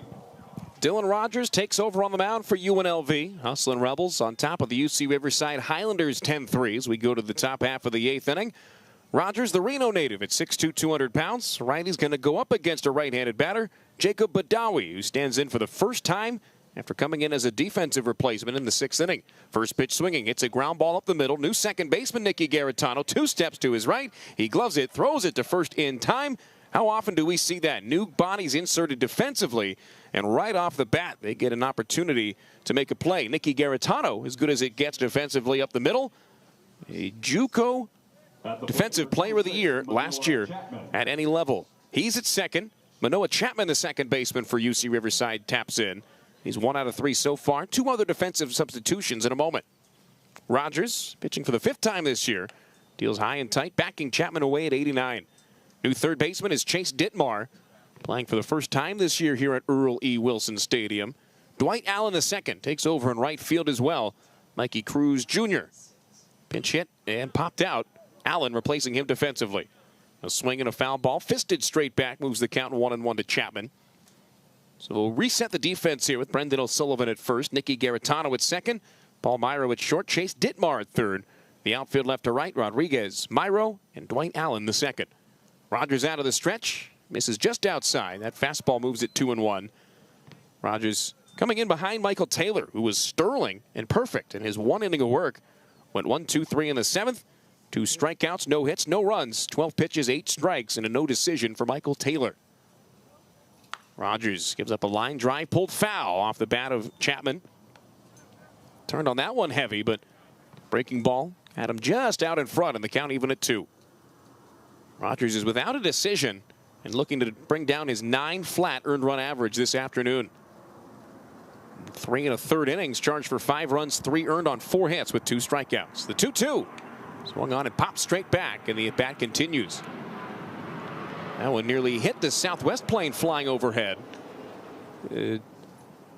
Direction and the frequency of how many planes fly over the field here at Earl E. Wilson predicated on the wind, and wind has now died. Flagging beyond the center field fence, hanging limp.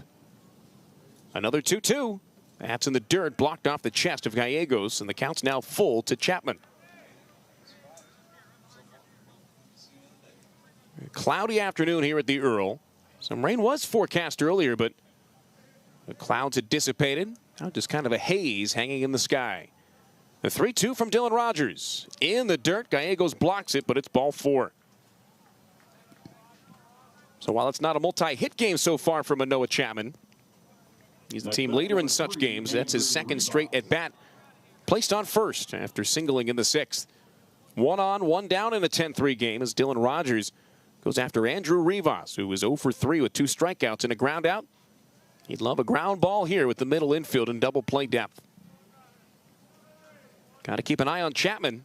3 steals and 4 tries this season. O'Sullivan holds him on. Very short lead as Rogers out of the stretch fires. First pitch bouncing, and Rivas takes ball 1. First outing in 9 days for Rogers. Pitched an inning, allowing a run on 1 hit. In a no decision, 14-4. Mercy Rule shortened win for UNLV. Final game of that 4-game set. Here's the 1-0. Swung on, lined over the head of Garitano and into shallow right center field for a base hit. Chapman takes a big turnaround second. The throw to the base, not in time, as he's able to retreat back in there standing and safely. First hit of the day for Andrew Rivas. He's going to be number 8, or rather number 7 for UC Riverside. At the plate, number 24, David. That puts 2 on with 1 down for David Whittle. Rogers pitching in the scarlet and gray for a 2nd season. Had 14 outings, including a pair of starts last year. Pitched to the tune of a 2-1 record and a 6.31 ERA. Got the ground out, walked a batter, and now is allowed a hit. Checks second base and gives up a ground ball to short. Myro's got it. The feed to the base at second for 1. Garitano's turn and throw to first is in time, but it bounces out of the glove of O'Sullivan. Coming in to score from third base is Manoah Chapman to make the score 10-4. Rivas retired up the middle 6-4. And Whittle reaching. And the question was fielder's choice and the throwing error bringing Chapman in to score. So Whittle does not get credit for an RBI, and the Highlanders score for the first time since the 5th. So Whittle on first, now with 2 down. That was about as quick a turn at the base by Garitano as you could get, but the throw left a little something to be desired. Situation where he knew he had to be quick and rushed through the mechanics just a bit. So after the run scores, here's Landon Nunez, who had the home run in the 5th. Left-hand batter takes that chest-high heater for a strike.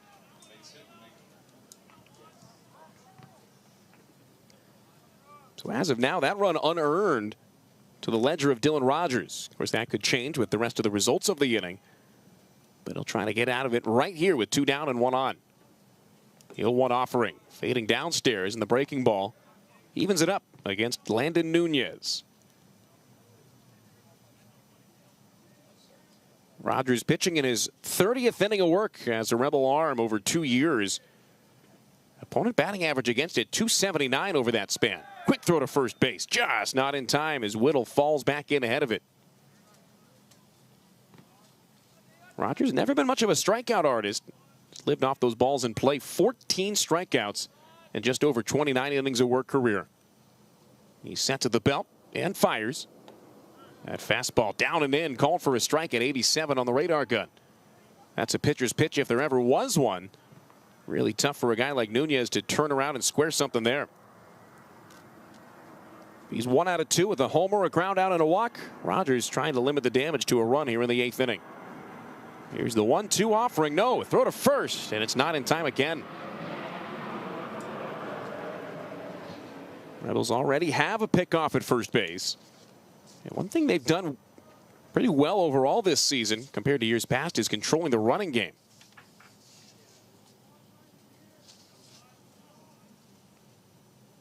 Here's the 1-2. That's inside, and it hits him. You could hear it hit Landon Nunez on the top of the foot. Whittle goes up to second as Nunez reaches for the third straight at bat. In a 10-4 game, Rogers with some wiggle room, but they want to limit the number of runners on base as much as you can. Fourth straight Highlander to reach first base. Brings up Tyson Reese with 2 down and 2 on.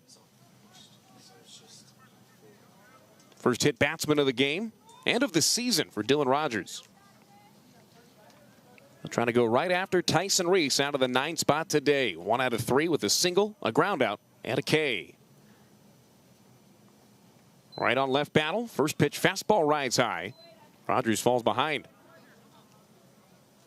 For UNLV, in the bottom of the 6th inning, or not, bottom of the 8th, I should say. We're already past the 6th. Koniarski, O'Sullivan, and Rodriguez. The spots are due up with all 3 defensive replacements, the top 3 hitters in the lineup. A swing and a foul ball straight back. Reese couldn't catch up with 89, the hardest fastball that Rogers has fired in there so far. With the count now at 1-1. So if the lineup does wrap around, UNLV does have a big bottom of the 8th inning. It would be Garitano lead off, Ditmar second, and Allen hitting third. But of course, those are the first 3 outs of that last inning. This one swung on and hit the other way in the air, twisting towards foul ground and out of play. That lands on the batting cages beyond the visiting bullpen here at Earl E. Wilson Stadium. Rebels 6-2 here at the friendly confines this year, looking for win number 7 today. After this afternoon's midweek showdown, they won't have another home game until the 21st when Fresno State comes to town. Rogers set, he kicks, he deals, a swing and a miss, strike 3 on the breaking ball. Reese fooled badly, but the Highlanders do score for the first time since the 5th. They plate 1 unearned run on 1 hit with 1 error and 2 runners stranded on base. We go to the bottom of the 8th. The Rebels due up for what they hope is their final time. Coming up next with the score 10-4.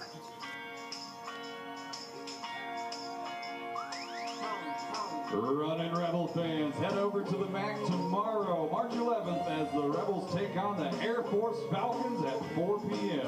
That will be the first round of the Mountain West Tournament. For tickets, head to themw.com under men's basketball and grab your tickets today. I would, but first of all, let me say I must apologize for acting, thinking, treating you this way. Cause I've been acting like sour milk on the floor at your oxygen shut the refrigerator. Maybe that's the reason I've been acting so cold. If I could escape. Ladies and gentlemen, your attention please. Now pitching for UC Riverside, number 37, Brent Godina. Together and tell me, boy, now wouldn't that be sweet if I could be sweet? I know I've been a real bad girl. I didn't mean for you to get hurt. We can make it better and tell me, boy, now wouldn't that be sweet?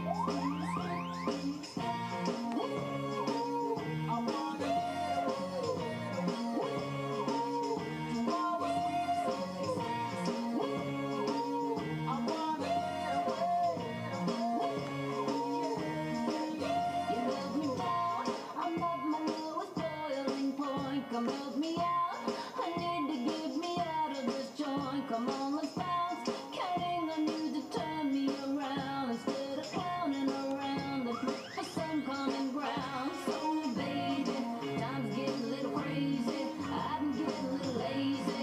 Waiting you to come save me. I can feel that you're angry by the way that you treat me.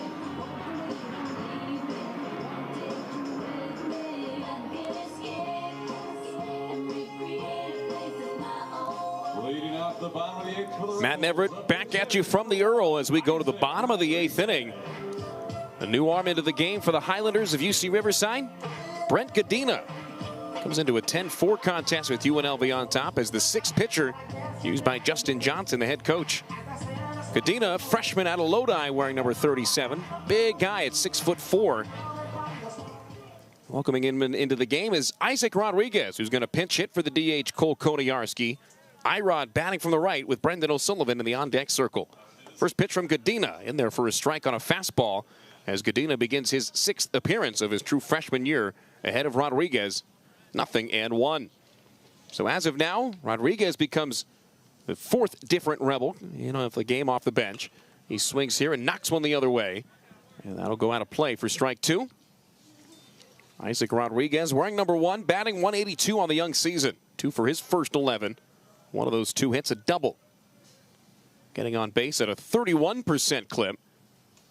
Finding different ways to get on thanks to a couple of walks and a hit batsman.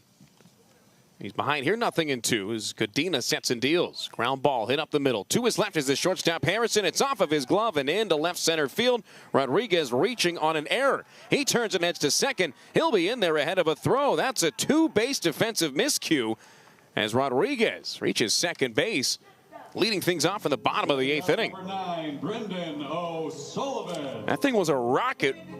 Maybe 2 steps to the left for Harrison. 97 off the bat and tailor-made. But because he didn't really knock it down at all, that thing just kept on carrying. Tough play for Jacob Badawi and left to get over there and limit Rodriguez to just the 1 base. So he's in scoring position for Brendan O'Sullivan here in a 6-run game. Cadena out of the stretch, throws a fastball low and misses for ball 1. There's a left-hander up and throwing already for UC Riverside. As Cadena not long in terms of the innings so far this year. Over his first 2 appearances through 3 2/3. Since then, he's thrown a combined 2 1/3 innings. He steals a strike here on O'Sullivan to even the count at 1. Brendan 1 out of 4 with a double in his first at bat. Since then, he's struck out and popped out twice. Right on right matchup as O'Sullivan takes another fastball for a strike. Looking down the line at first, Dean Toigo, who was in the lineup in right field and batting third. He's donned the coaching helmet in the first base box with the newest assistant coach, Nick Rush, over in the third base box. The 1-2 on the way to O'Sullivan, who swings and hits a little nubber to the right side. Charging is the second baseman, Chapman. He makes the underhand flip to the pitcher covering, and it is in time, but barely. Eduardo Ruiz with an emphatic pump of the fist on a 4-1 ground out, with Isaac Rodriguez advancing from second to third on the plate. Elijah Rodriguez. You don't see the 4-1 in the scorecard that often, but because of the English on that one spinning away, it was a really tough play, and the decision by Rivas and Chapman on that right side of the infield not made initially.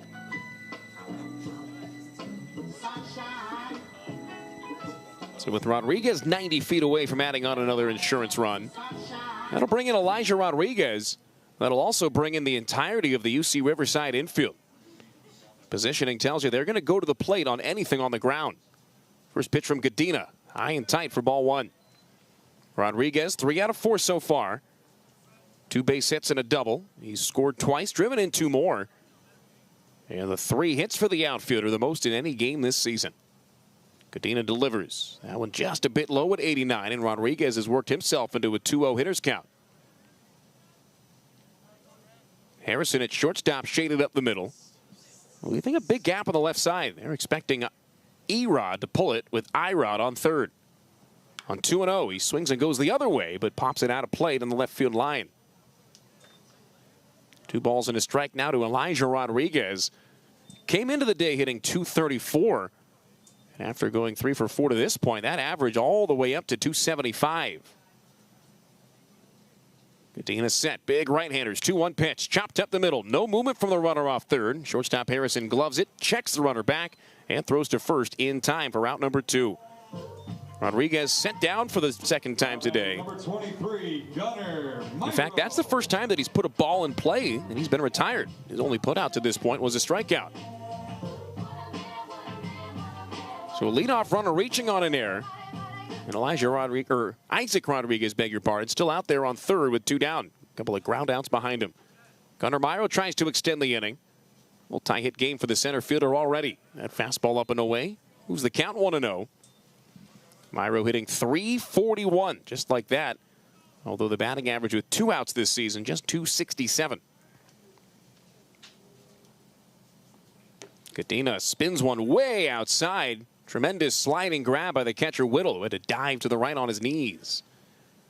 Myro's ahead 2-0. Mentioned the two singles. He's popped out to first and struck out otherwise. Infield deep with 2 down. The outfield straight up with no wind. And Gadina to the plate on 2-0. That one way high in the count. 3 balls, no strikes.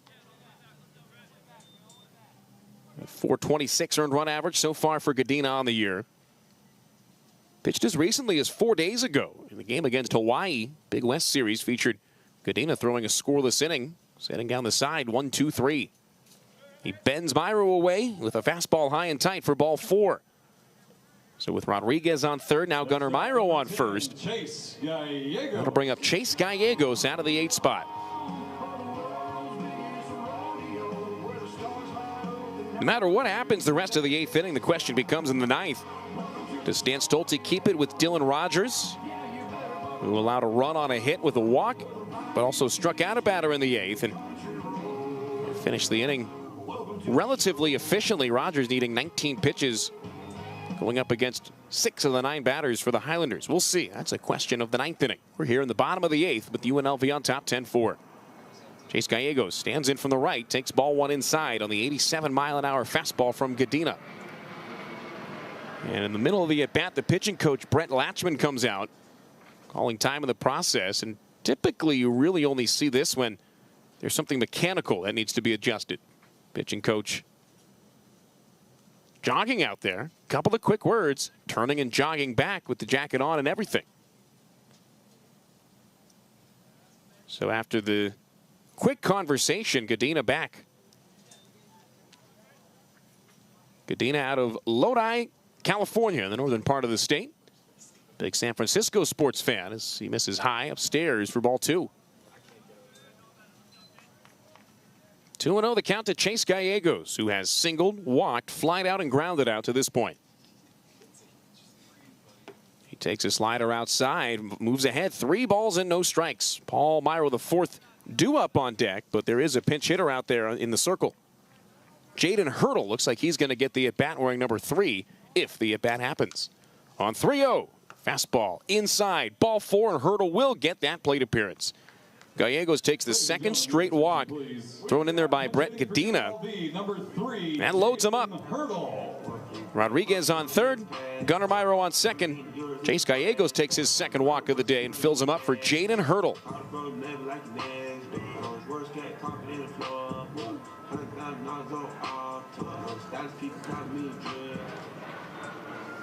Hurdle with the chance here to blow this one wide open.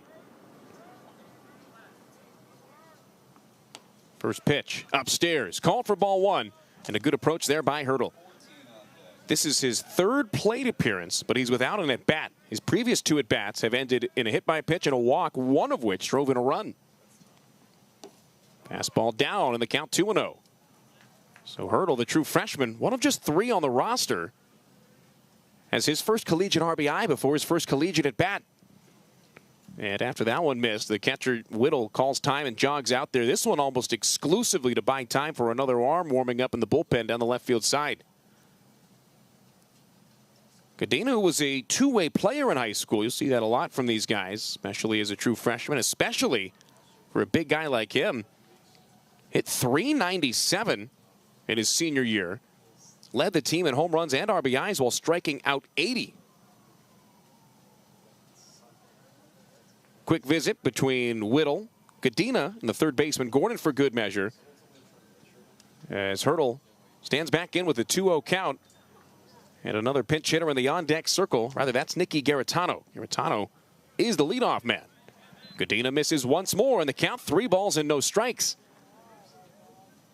Could Hurdle have 2 RBIs before his first college at-bat? We'll see.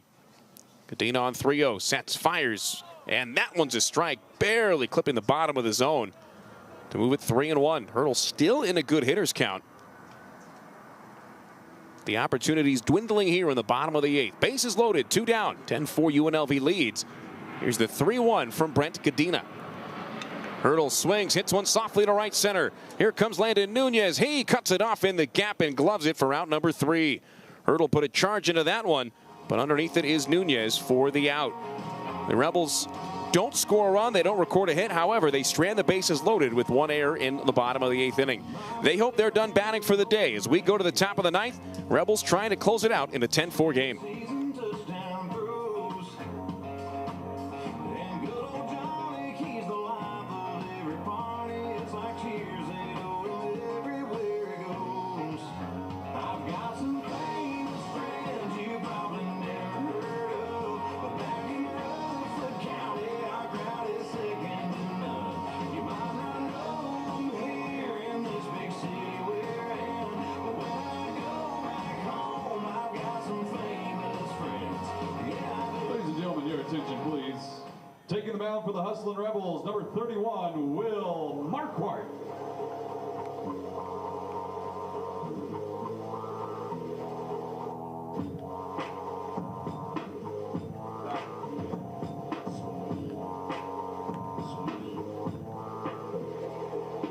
Every time the moon shines, I become alive.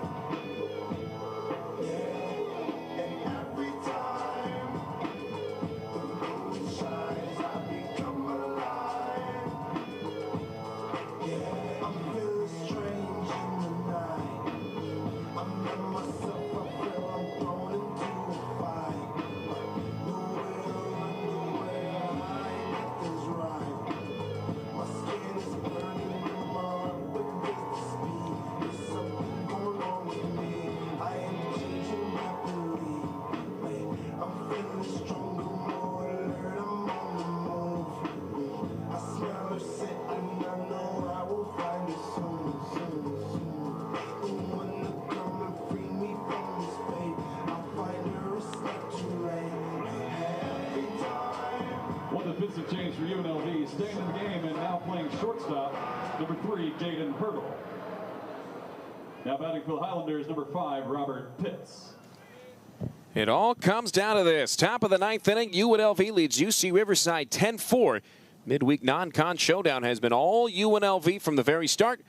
And they'll close things out with Will Marquardt taking the hill. 6-foot right-hander out of Tampa goes up against the top of the UC Riverside lineup.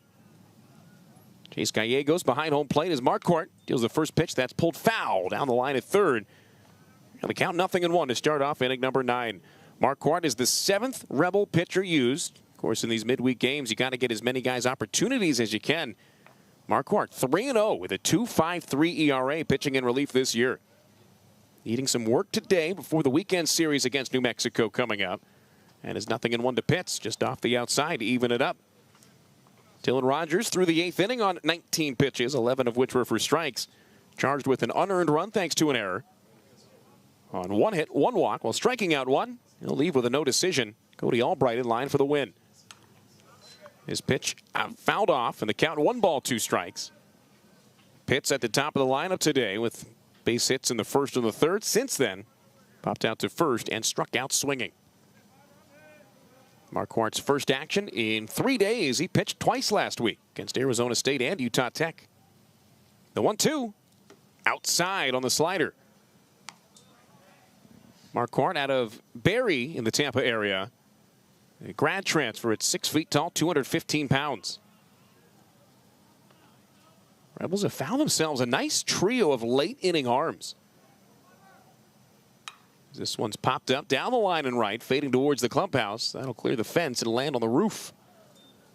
2-2 count to Pitts with Tyler Gordon on deck and Griffin Harrison in the hole to start off inning number 9. I mean, between Marquardt, Alex Overbay, and Mason Dillo, you've got 3 high leverage, high heat arms at the back of the rotation for sure. Back of the bullpen, I should say. Marquardt trying to close this one out without incident in a 6-run ball game. He sets on 2-2 and deals.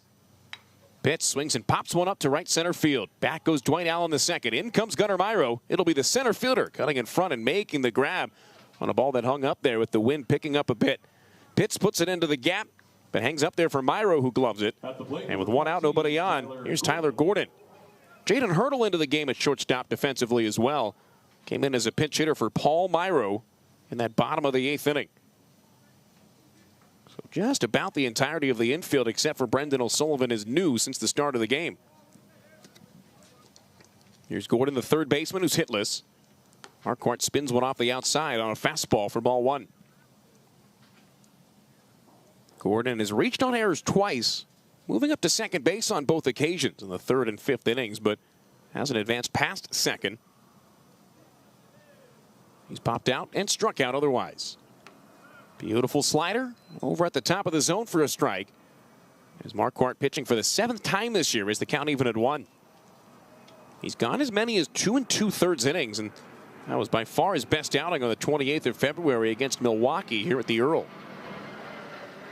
This one swung on and flipped into the seats down the left field side.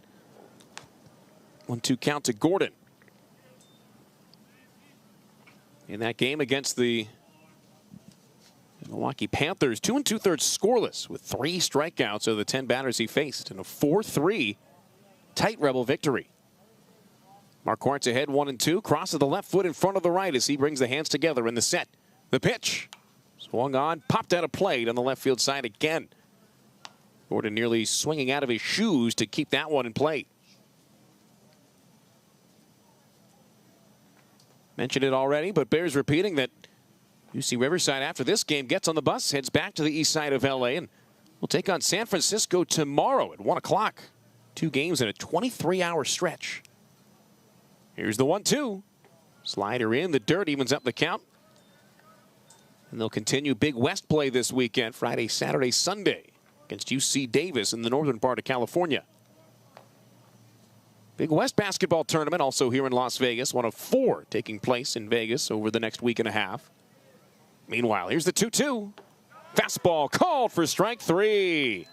Marquardt freezes Gordon for the 2nd out of the inning. That's the 8th strikeout for UNLV pitching today. Beg your pardon, that's number 9. Wouldn't want to short him one.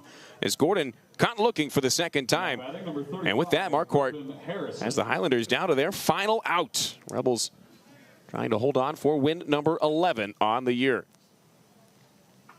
Looking to extend the game is Griffin Harrison. Harrison, the shortstop from the right, 1 out of 4 after singling in his first at bat.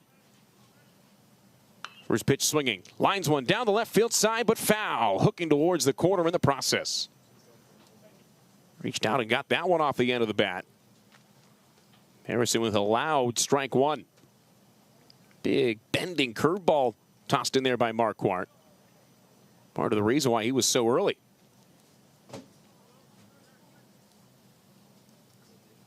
Marquardt trying to close it out. Won't get credit for a save in this situation, but he's pitched in high leverage spots. 3-0 with that 2.53 ERA coming in. This one swung on, line to the gap in left center. That drops for a base hit. Myro goes over to cut it off as Harrison extends the game with his 2nd hit of the contest.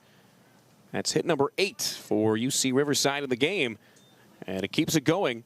At the plate, number 6, as Jacob Badawi is going to bat for the 2nd time. Badawi in as a defensive replacement earlier. And in his only previous at bat, tapped out to second on the first pitch he saw.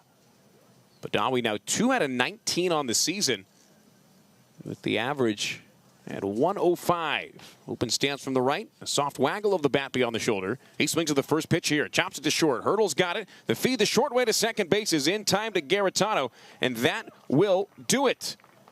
Rebels 10-4 winners over UC Riverside to move to 11-5 on the year. Now 7-2 at home. And they have won 5 straight against UC Riverside. These two will match up again in East LA on the 22nd of April. Rebels making the return trip in the home and home as UC Riverside drops to 10-7 on the year. Now 4-2 on the road. They dropped to 22-19 all time against UNLV. The Rebels win, scoring 10 runs on 14 hits, making 6 errors defensively, a new season high, while stranding 11 runners on. For UC Riverside, 4 runs, 8 hits, 4 errors of their own, along with 9 runners stranded on base. Cody Albright gets the win to go to 1-0. Give up a run on a hit over 2 innings. Needed just 29 pitches to retire the side over those 2. Joshua Torres, the UC Riverside starter, takes the loss to go to 0-2 on the year. Charged for 5 runs on 5 hits over 3 1/3. We played today's game in 2 hours and 59 minutes in front of an announced attendance of 488 fans here at Earl E. Wilson Stadium. Rebels 10-4 winners, back in action this weekend on the road in New Mexico, taking on the Lobos to open up Mountain West play. They'll take on UC Riverside on Tuesday. Next home game here at Earl E. Wilson Stadium next Friday, March 21st at 6:05. Matt and Drew Neverett on the air for our first Mountain West Conference Series. We'll have our full broadcast, our full crew, and we'll be on the Mountain West Network as well as UNLV Athletics on YouTube. Rebels win at 10-4. I'm Matt Neverett for our Athletic Director, Eric Harper, for Sports Information Director, Jake Reaney, and everybody else with UNLV. We thank you for tuning in as the Rebels walk out victorious against UC Riverside. And until next time, so long, everyone. For all you locals, please drive carefully on your way home. And if you're visiting from out of town, enjoy your stay in fabulous Las Vegas, Nevada. All you need is a strong heart and a new steel. Viva Las Vegas. Viva Las Vegas. Viva Las Vegas.